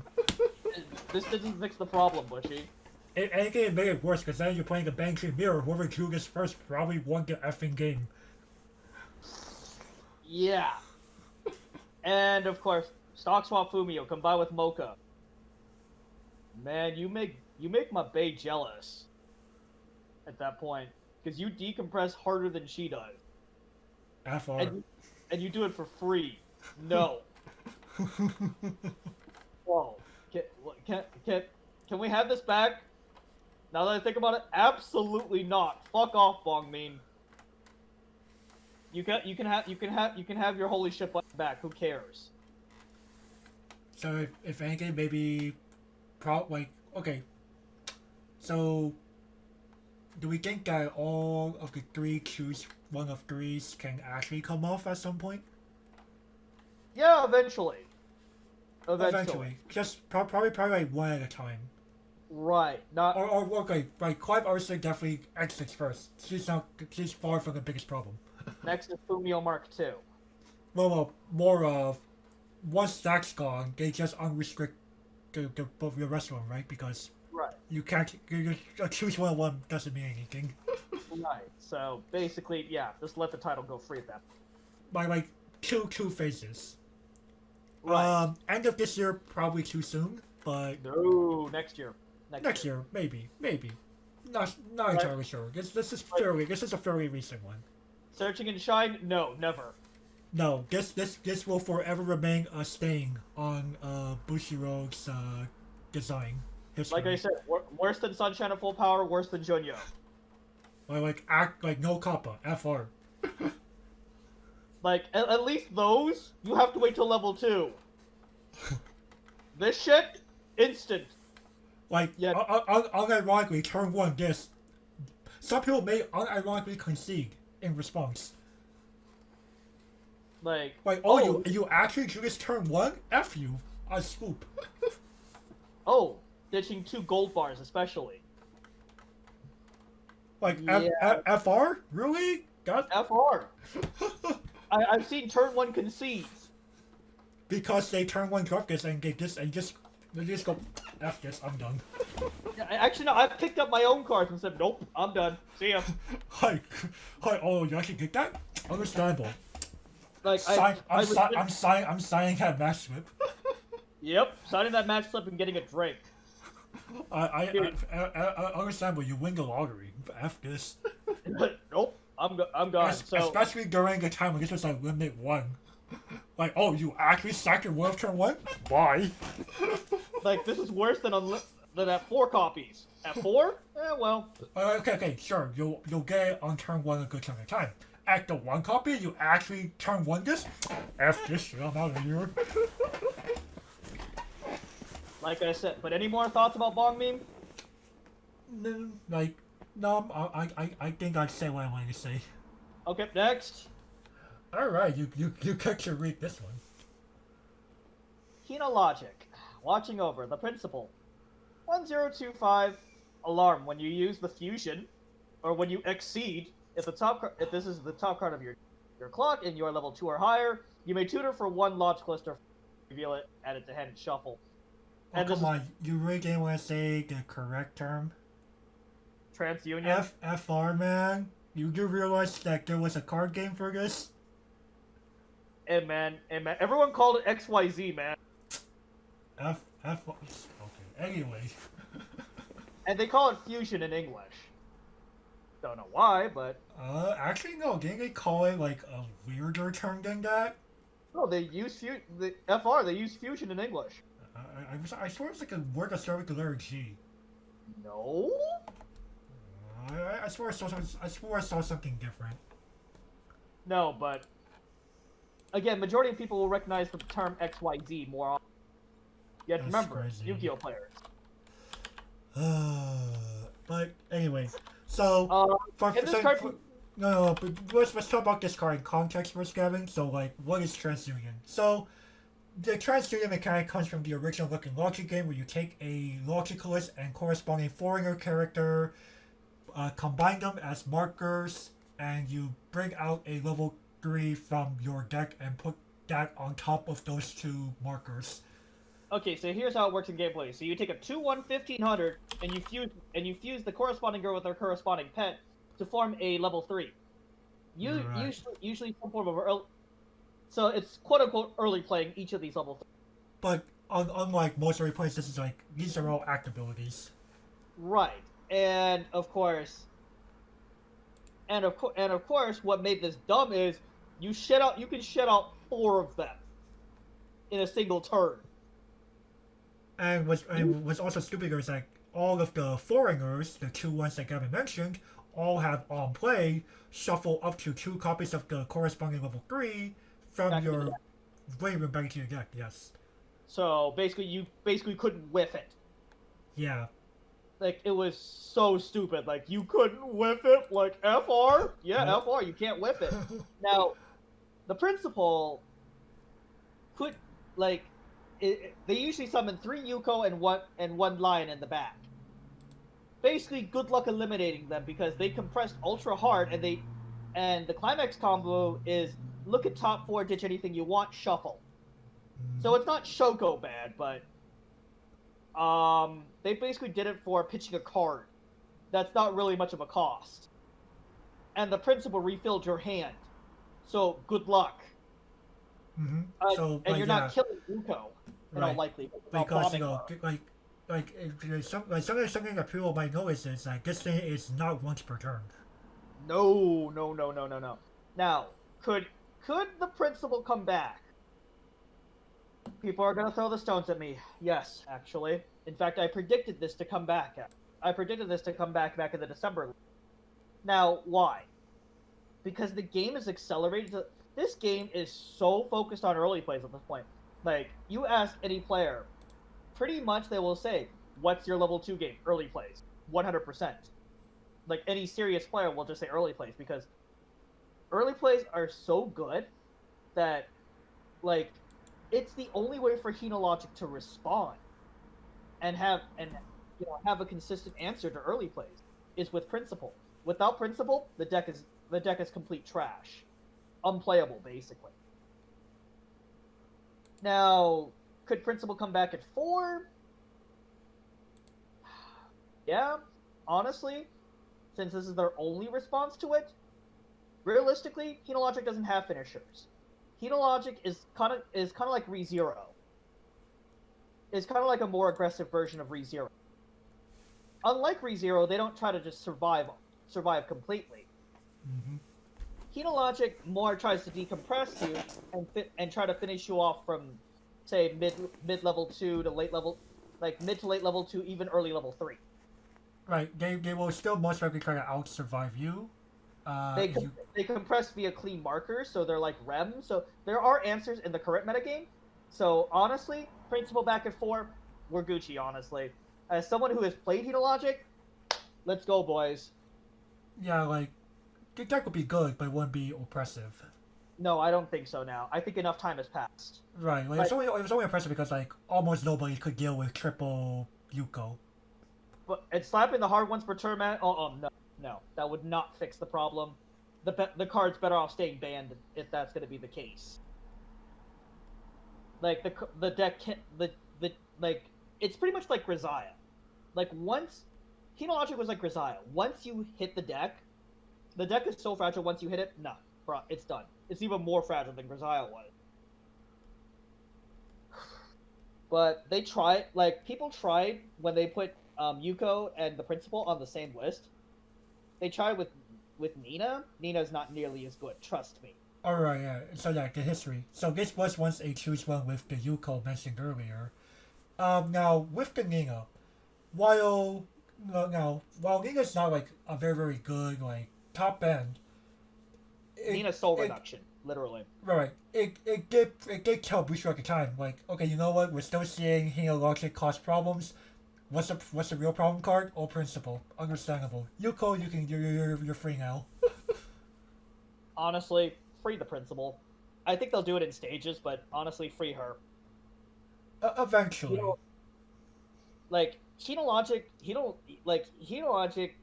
can come back. I think so, and I'd be happy to play Hinalogic again. I think Hinalogic can go to low A, if the Principal were to come back at 4. Hinalogic still has problems. It's level 1 game mostly. And if people start playing their anti-change bombs again, ooh, well, we're gonna see. You know what? That would not be a bad shift in meta game. That wouldn't. People are already starting to play them due to Otome. Right. But regardless, any more thoughts on Hinalogic? No, I think like I would say this. Maybe not the end of this year, but we could probably say it happened by the end of say 2022 or 2023. I like it how you gave me this section. It wasn't necessarily my fault. Alright, next. Yes. Kemono Friends. Yes. Chapari Bark. Alright, so we have two choice one of choose. So we have the event all together poll. You have 3 or more friends characters. Choose one friends character in your court and add it to your hand. Put this card in memory.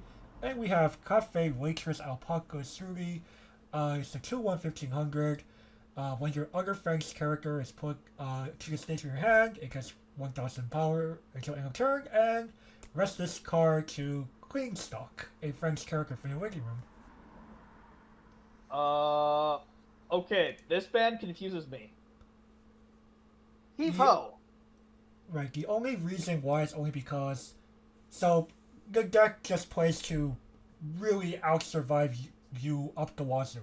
It plays, like, recurable dolphin beaters, it plays a bunch of heals, and it's gonna make a bunch of clean stock that they'll cancel 5 ever. It's basically the Japanese problem all over again. It's literally this ban was Japanese. Right. Because, honestly, in North America, Kemono Friends did not. Like, sure, you could try to pull off the Kemono Friends playstyle. I don't know. I kept Kemono Friends on my dice for a long time. 3 years, in fact. I finally took her off in 2020 because I was like, nope, it's finally time. Let her go, man. She's done. Now, Heave Ho. Like, that Heave Ho is not powerful enough to play green. Like, green is the worst color in Kemono Friends, easily. So you're playing blue for dolphins. You're playing blue for dolphins. You're playing yellow because your brainstorm's in yellow, and you're playing Kabang already. Right? And you're playing red because you want things like alpaca and moose. Right. And no, you cannot pull off Star Wars shenanigans. So you might as well eliminate the weakest color, which is easily green. Now, is Heave Ho powerful? Yes. Is it worth an entire color? No, not even close. Like, this doesn't help me win the game. This only helps me stall. And honestly, here in the US, stalling really isn't worth it. Oh, it goes to exile. There are other cards in other colors that do that. Legitimately speaking, okay, sure. I tried playing Heave Ho. It worked for a while, but again, I had to sacrifice one of the other colors. I usually sacrifice blue for green, and it was an objectively worse experience each time. Because they're like, you miss having those dolphins. Dolphins were invincible attackers. Well, they weren't invincible, but fuck, they were just retreated every goddamn turn. Yeah, it's more like, you just always have something to swing with. Alpaca. Well, alpaca is kind of slow if you don't stand by her in. Yeah, like you want to get that off ASAP. Like, if you were to hard cast this at 2, alpaca is not a problem at all. Right, it's only because Kemono Friends does have access to standby. It was one of the first sets to have standby, actually. After Bang Dream. Right, it was one of the first ones, like... And of course, they pioneered this whole alpaca. I'm just like, sure. Unironically, I ran alpaca. And I liked it. But honestly, nowadays, I feel alpaca's kind of slow. If you don't stand by her, she's unplayable if you don't stand by her. And Kemono Friends is not a very good standby deck because they don't have tutus to stand by it. Right, your only reason is to bring out Alpaca Survey and to pull off the maybe occasionally pull off the lion bullshit. And you just do Dolphins loop over and over and over again. Right. With Alpaca, you're pretending you're a stock soul. Without the soul part, of course. But can both of these come off? Easily. But, and like every year, people might argue, that's too soon. Honestly, there are answers to Alpaca. And Heave Ho, who cares? You're playing an inferior color for honestly not that good of an event. Like, yes, Kemono Friends does, and I think it'd be okay to see Kemono Friends, like, get back in the limelight one way or another to at least, like, threaten to, like, all the people that are playing, like, multiple Burn One shenanigans, like, hey, I'm back. Don't even try. Cool, I'd rather play Charlotte. Honestly, Charlotte is just better if you want anti-burn. I'm sorry, but fuck it. I'd rather be Charlotte at that point. But any last words on Kemono Friends? No, I think I'm good.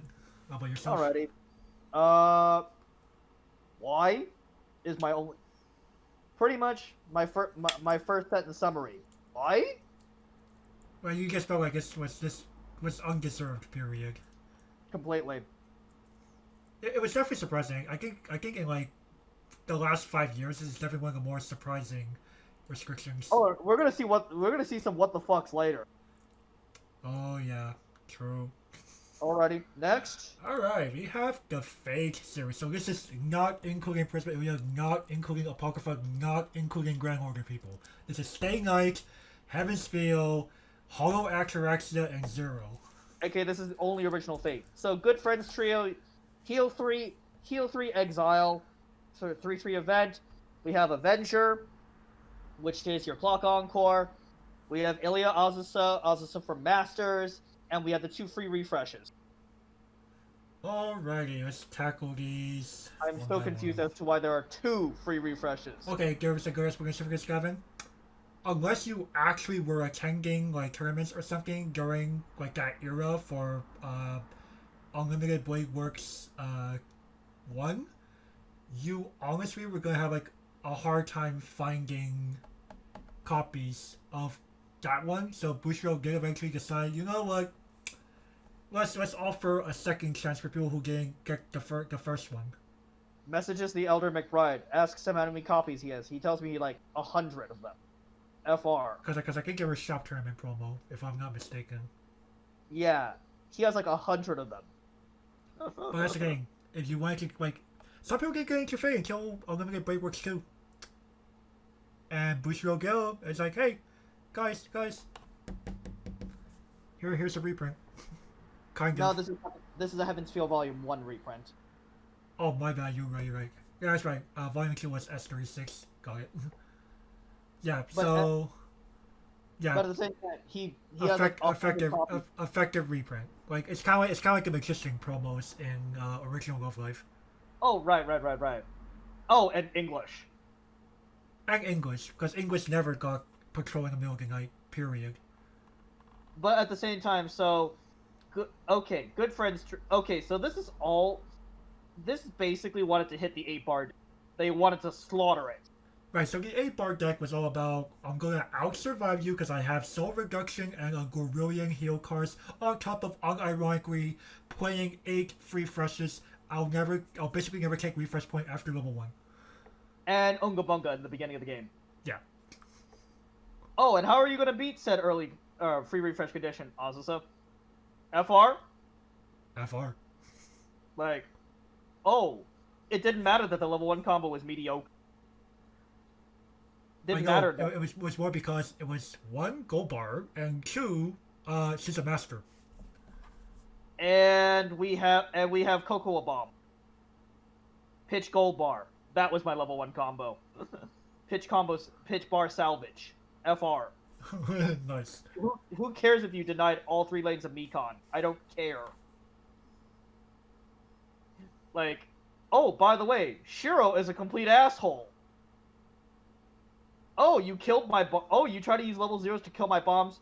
Okay, sure, takes X amount of damage. Do it again, bitch, I dare you. I'll take 3 damage. Because eventually, I'm going to stop taking damage. Exactly. Because, I have 8 free refreshes, I'll never take refresh point. I have Soul Reduction on Rider combo, and I'm playing a Gorillion heals. Have fun with that. Now, and oh yeah, Good Friends Trio. Let me full heal. Like, FR? Okay, sure. This is definitely, like, an early card that was somewhat designed better than, like, the ones we saw earlier. And, okay, 3 for 3. Okay. Sure. What is this, a fast food? What is this, a fast food sale? Apparently. But a 3 for 3 that goes to exile, FR, that sounds pretty good to me, man. Right.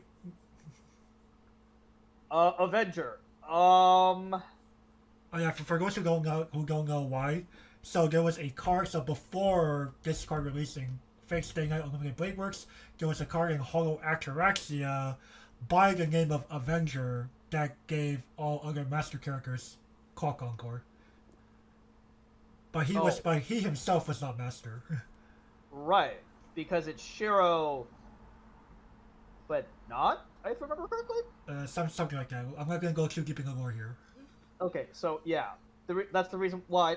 Again, that's what the Elder McBride calls it. Because this is effectively a clone of Avenger.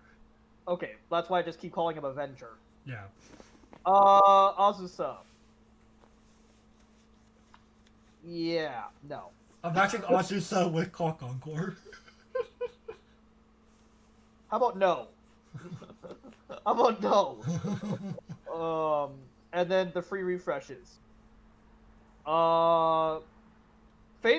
this is one of unironically Fate was one of the few decks that unironically played level 2 FR, like real level 2s, hard cap. Right, but like these actually did something pretty good. I'm a free fresh cantrip and cantrip. Right. like And they didn't even care if they drew a climax. yeah, okay. I don't think they. I don't they- think they cared. Because they might keep winning the damage race eventually. That's why most of these decks were 8 gold bar, right? So it's like, oh, I drew a bar off my free refresh. Stonks. Slam it Okay. down, boys. FR. FR. Like, wait, you drew a climax? Yup. Okay, swing for 2/2/2, and they're all 9K. So Aqua's dead. Am I lying? No. But wait, doesn't that mean you'll be opening up your lane? Did the Presage Sakura Brainstorm give power in a way anyway? Yeah, if you. Oh yeah, if you clock swapped with her. Oh, okay. But ditch bar, clock swap, Lamau. Yeah, exactly. So yes, you could make one of these random archers 9/5 with gold bar. Yeah. Aqua's dead, and I'm not losing my level 2. Yeah, this deck is obnoxious. Can this be unbanned? No. No, we are sticking with the choose 1 of 5. None of these can come off. Like, I'm sorry, but have fun. Fate is one of those titles that has alternative, and you can choose one of these cards. So no, I'm not letting you have them back. If it were up to me, no, sorry, sir. I would rather, especially not anytime soon. Like further down the line, could happen, but anytime in the next 2 years, oh hell no. I'd rather free Sunshine completely than this shit. At least Sunshine ends games quickly. This shit doesn't. Right. This like you could argue that Fate 8 Gold Bar was almost like the modern Starduster. Or ZNT. Ooh, true. Come on, man. And before and your reaction is, you know what ZNT is? Oh God. Well, it's more of I started because I remember how good ZNT was at its prime. Yeah, I was about to say, picture ZNT at its prime. Yeah. Yeah, you heard me shudder. It's just like, yeah, this is about as bad as ZNT. At least Sunshine will murder you quick. Right, Sunshine, like, if anything, like, Sunshine is the unbalanced part. This is the unbalanced and unhealthy part. Yeah, Fate, you can rot in hell. Like, guys, you could do something different in Fate. Come on. You guys don't have to stall the game out. Please don't cause double losses. Please don't. You guys have a Milky. Come on. Figure something else out. No, they have 2 Milky, sir. FR? Yeah, they have 2 of them now. There's a Saber Ultra that's also Milky. You can't early play it, but Well, no. Neither of them could be early played. You can't early play it, but who cares?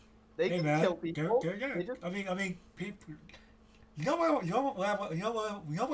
what I want to see actually somehow return, but I probably wouldn't. The coin flip deck.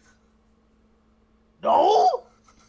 It was hilarious. Like you got to unironically you actually play a real level 2 combo. You play the 2/1 Gilgamesh. It just shoots missiles at people. Yeah, like unironically burn 1 4 times. No. On Wait, top that of involves milling 2 climaxes. that's fine. Yeah, you don't care. Imagine and you play Milky and stuff because F it. Imagine Gilgamesh milling those 2 climaxes with 2 Mikis. Oh, you're probably dead, sir. You're probably dead. And worst of all, they could repeat it next turn. Nice. Yeah, please no. Amazing game. But for Fate, no. I'd rather see Sunshine back in full power before this shit. Because as we said, at least Sunshine will end the game, right? I'm sorry to upset the Elder McBride, but no. Sunshine first, polls. Next. Alrighty, we now have How to Raise a Boring Girlfriend. Alright, so it's a choose one of Greece is a very recent one. So we have the surprise present Izumi, Mill Runner, with setting herself to memory to look at top 4 for a character. Utaha, our token JC, and our new story Megumi, the card that you can never interact with because F you, that's why. And she'll heal and always burn you for 2 with her Coin Mask combo. Rot in hell and stay there. Yeah, this kind of deck was no okay. Yeah. There's a reason why Bushiroad started printing those answers to exile. This is the main offender. Please, dear God, no, never again. Rotten hell, all of you. There's a reason why I want to exterminate the remaining Psychono population. Yep. Oh, no! Never! Never! Never! Never! Oh. Right. And my co-host can tell you that is not exactly. Oh, this deck makes me angry. It's one of my favorite shows too, and it makes me fucking angry. Like, please, Bushy, for the love of God, never unban this. Never. I'd rather see the game bloody die than this shit come back. FR. Okay, so on to you. Alright, so I think if anything, this will have to kind of remain this way until like enough power creep has happened in the game where this is no longer a problem. And like this title just kind of really played in a very unfair way. Like, like don't get me wrong, it was kind of fun to play this at times for like the wrong reasons, of course. But this combination got pretty nasty quickly. The power of Christ compels you. The power of Christ compels you. Yeah. What Gavin said. Oh. Like, yeah, this all of this was not okay. I'm like, okay, you know what? I'm not even gonna offer retrains because literally retrains of all these cards would destroy this deck, and I'm not gonna waste my breath explaining the retrains. In fact, I just have Utaha's face the entire time. Glare. But yes, any last thoughts on this one? No, I should be good. I should be good as well. My parting thoughts. Stay in hell forever. Or until by the time you come back, you will no longer be relevant. Yep. Alrighty, we will move on. Date alive. Okay, so we have My Little Shido. This is not the trial deck version, only the booster pack version. So tap one of your guys, perform one of the following 3 abilities. You get a camera, you get highlights, or if you have 6 or fewer cards in your hand, salvage a level 3. You have Worst Spirit Kurumi. Easiest 10-5 on the planet. Heal when this card attacks. If you have her standby in the climax area, and you have 2 or more other guys, choose one of the 3 following abilities. Stock swap them, shuffle 3 damage back in, or pitch 2 to burn 3. Uniform Look Toka at the beginning of your opponent's draw step. Give one of your guys 1500, and you get to scry a card when your opponent's character becomes reversed. Alrighty.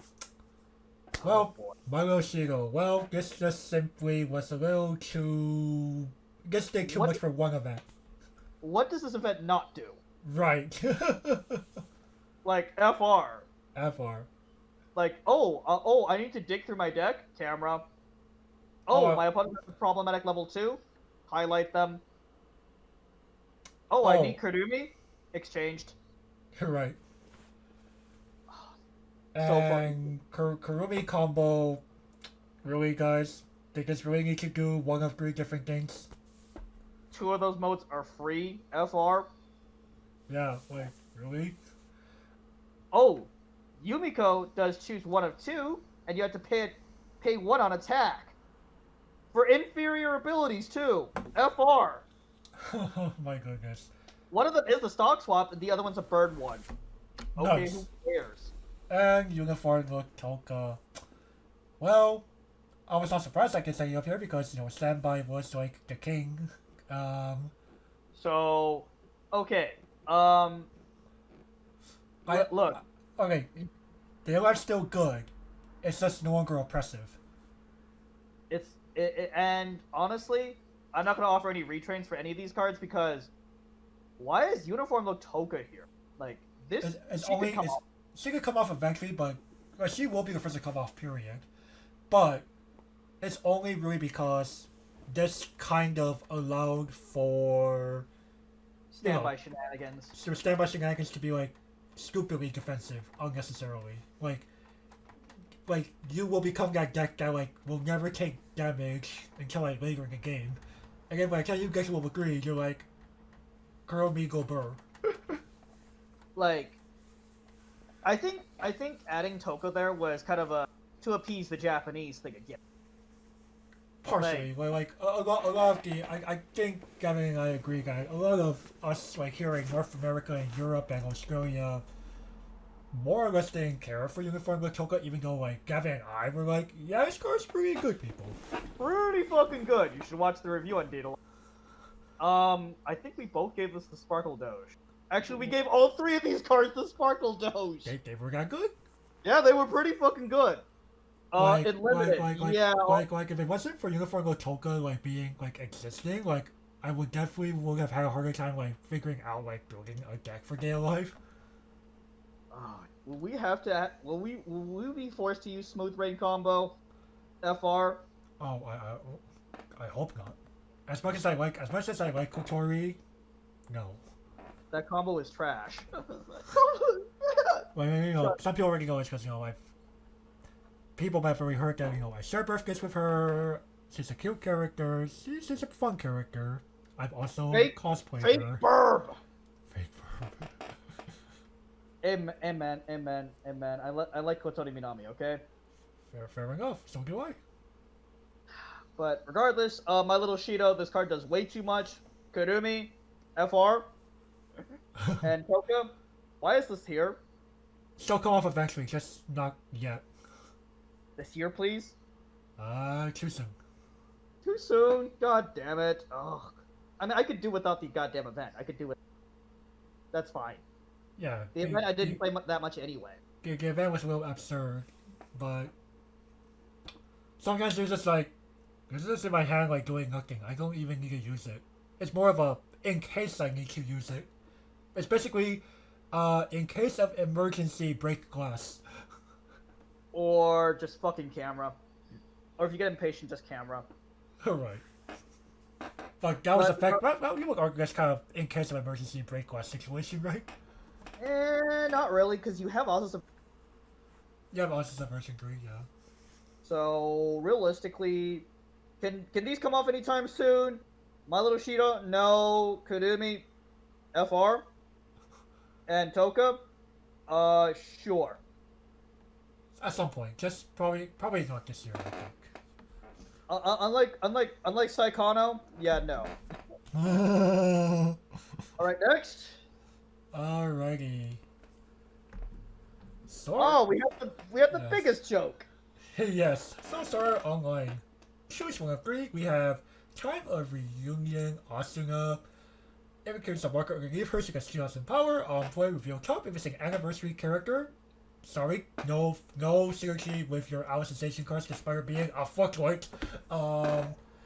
You may put it underneath this card face up as a marker, and she may that should be front row center slot. So she could run a center. Yay. Okay, guild leader of the Knights of the Blood of Heathcliff. Requesting a piece of memory. No one can perform encore. That includes the encore 3 stuff provided by the game rules. And act put into memory to do the same thing that it easily does through the Ultra Top 4 for an anniversary character. Act to hand and no rest. Spriggan, Swordsman Kirito 00500. Global 500 to only to anniversary. And when your character's trigger check reveals a climax, if it has a past trigger icon, you may discard 1 to salvage. Okay, off note, the biggest joke on the ban list. FR. Again, this is probably like, this is only here because the Japanese. The Japanese played this in droves. I don't even think, like, I think Bushy was desperate for cards to hit in this set because FR, Kaide Runner. Come on, man. Even, like, I think even the Japanese think this is the biggest joke on the planet. I would have argued at that point, hit the freaking Leafa. Which Leafa? The one that says on Act, give something 1k.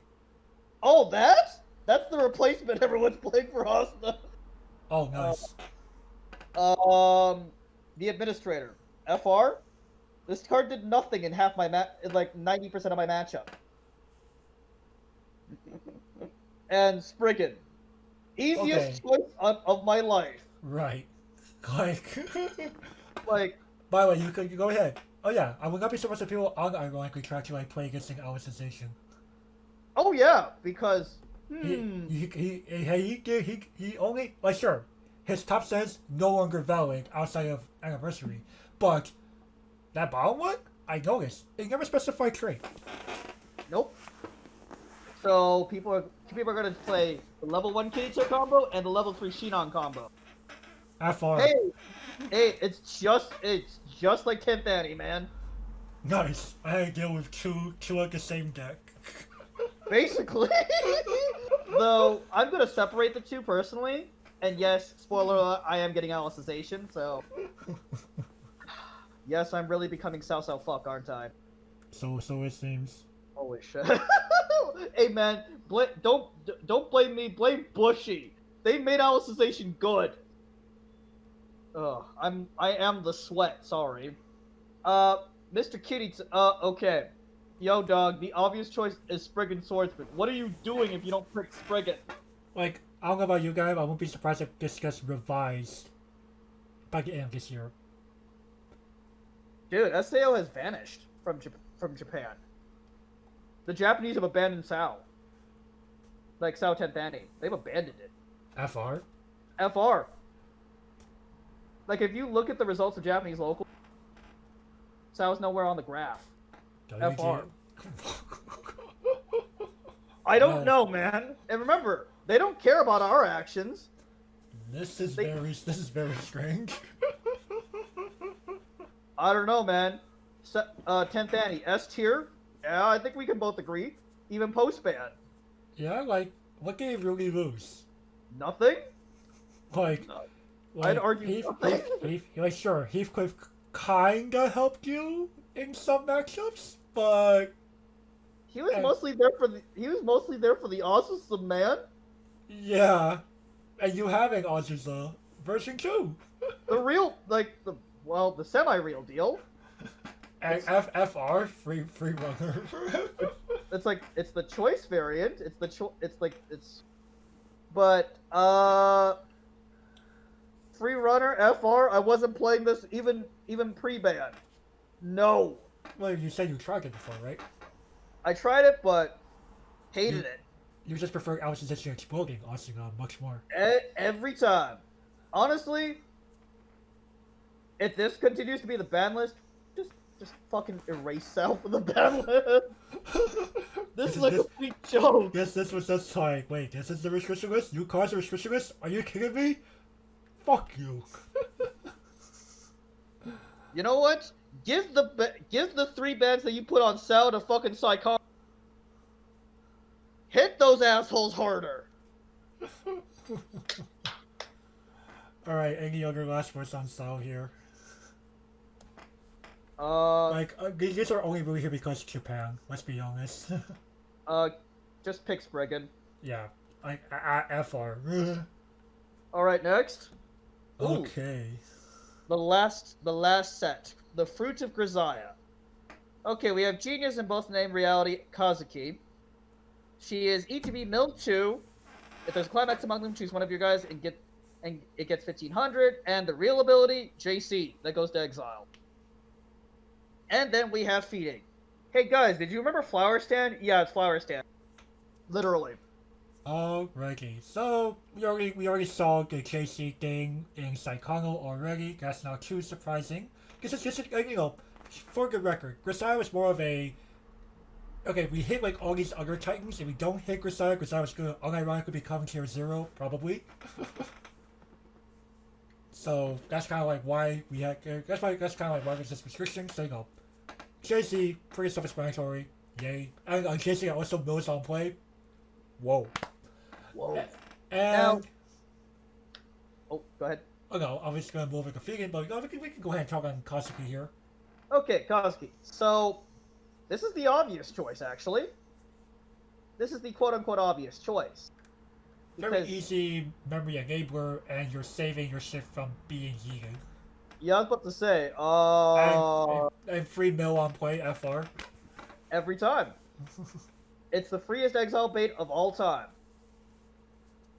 And Like sure, she doesn't always grow big like Utaha can, but who cares? she's most likely in your back row anyway. Or bruh, frontline this bitch. Because you can. Because Grisaia was also really good at the tri-field. Yeah, that's true. Like, Grisaia is a very aggressive playstyle. Like, Grisaia doesn't really have much. Its early plays all suck. So it played literally none of them. And most of its level 3 combos absolutely suck. So Grisaia's main strength is in its 0s and 1s. And you're just trying to build up a ton of memory, because F it. Oh, and Flower Stand? Flower Stand actually isn't that big of a loss, honestly. Like sure, you lost the ability for one-on-one toolboxing that could possibly be free, and also put stuff to memory, but you got all these other memory enablers in Grisaia, come on.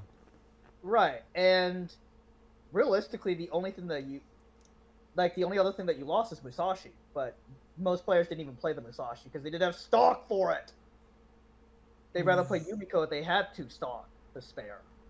Right. If anything, like you could also argue that like these hits were like because I wouldn't be surprised if like they already had Grisaia 2 in mind by the time they were making this list. So it's also like preemptively like lowering the power level before it gets new stuff. But honestly speaking, though, the majority of the time you're going to see Kazuki. Right. Could I offer Kazuki's too good. Could I offer a retrain for the Flower Stand? No, not really.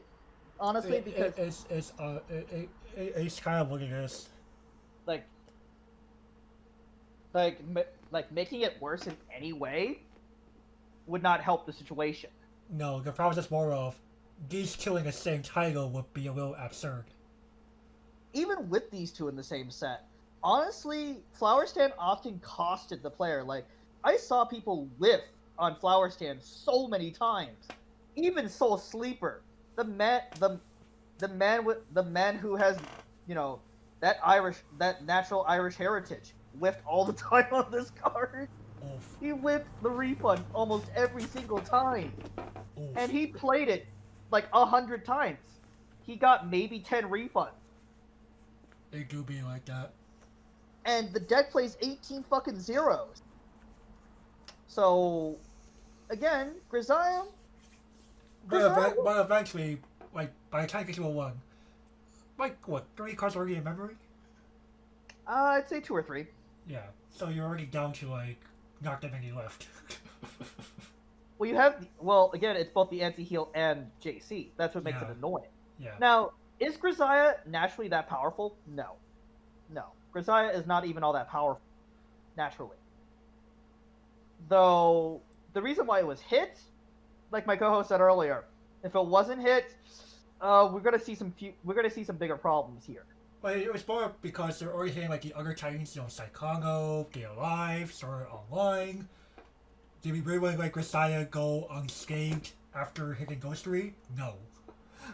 But honestly, they could have let Sao and Grisaia alone and only hit the first two.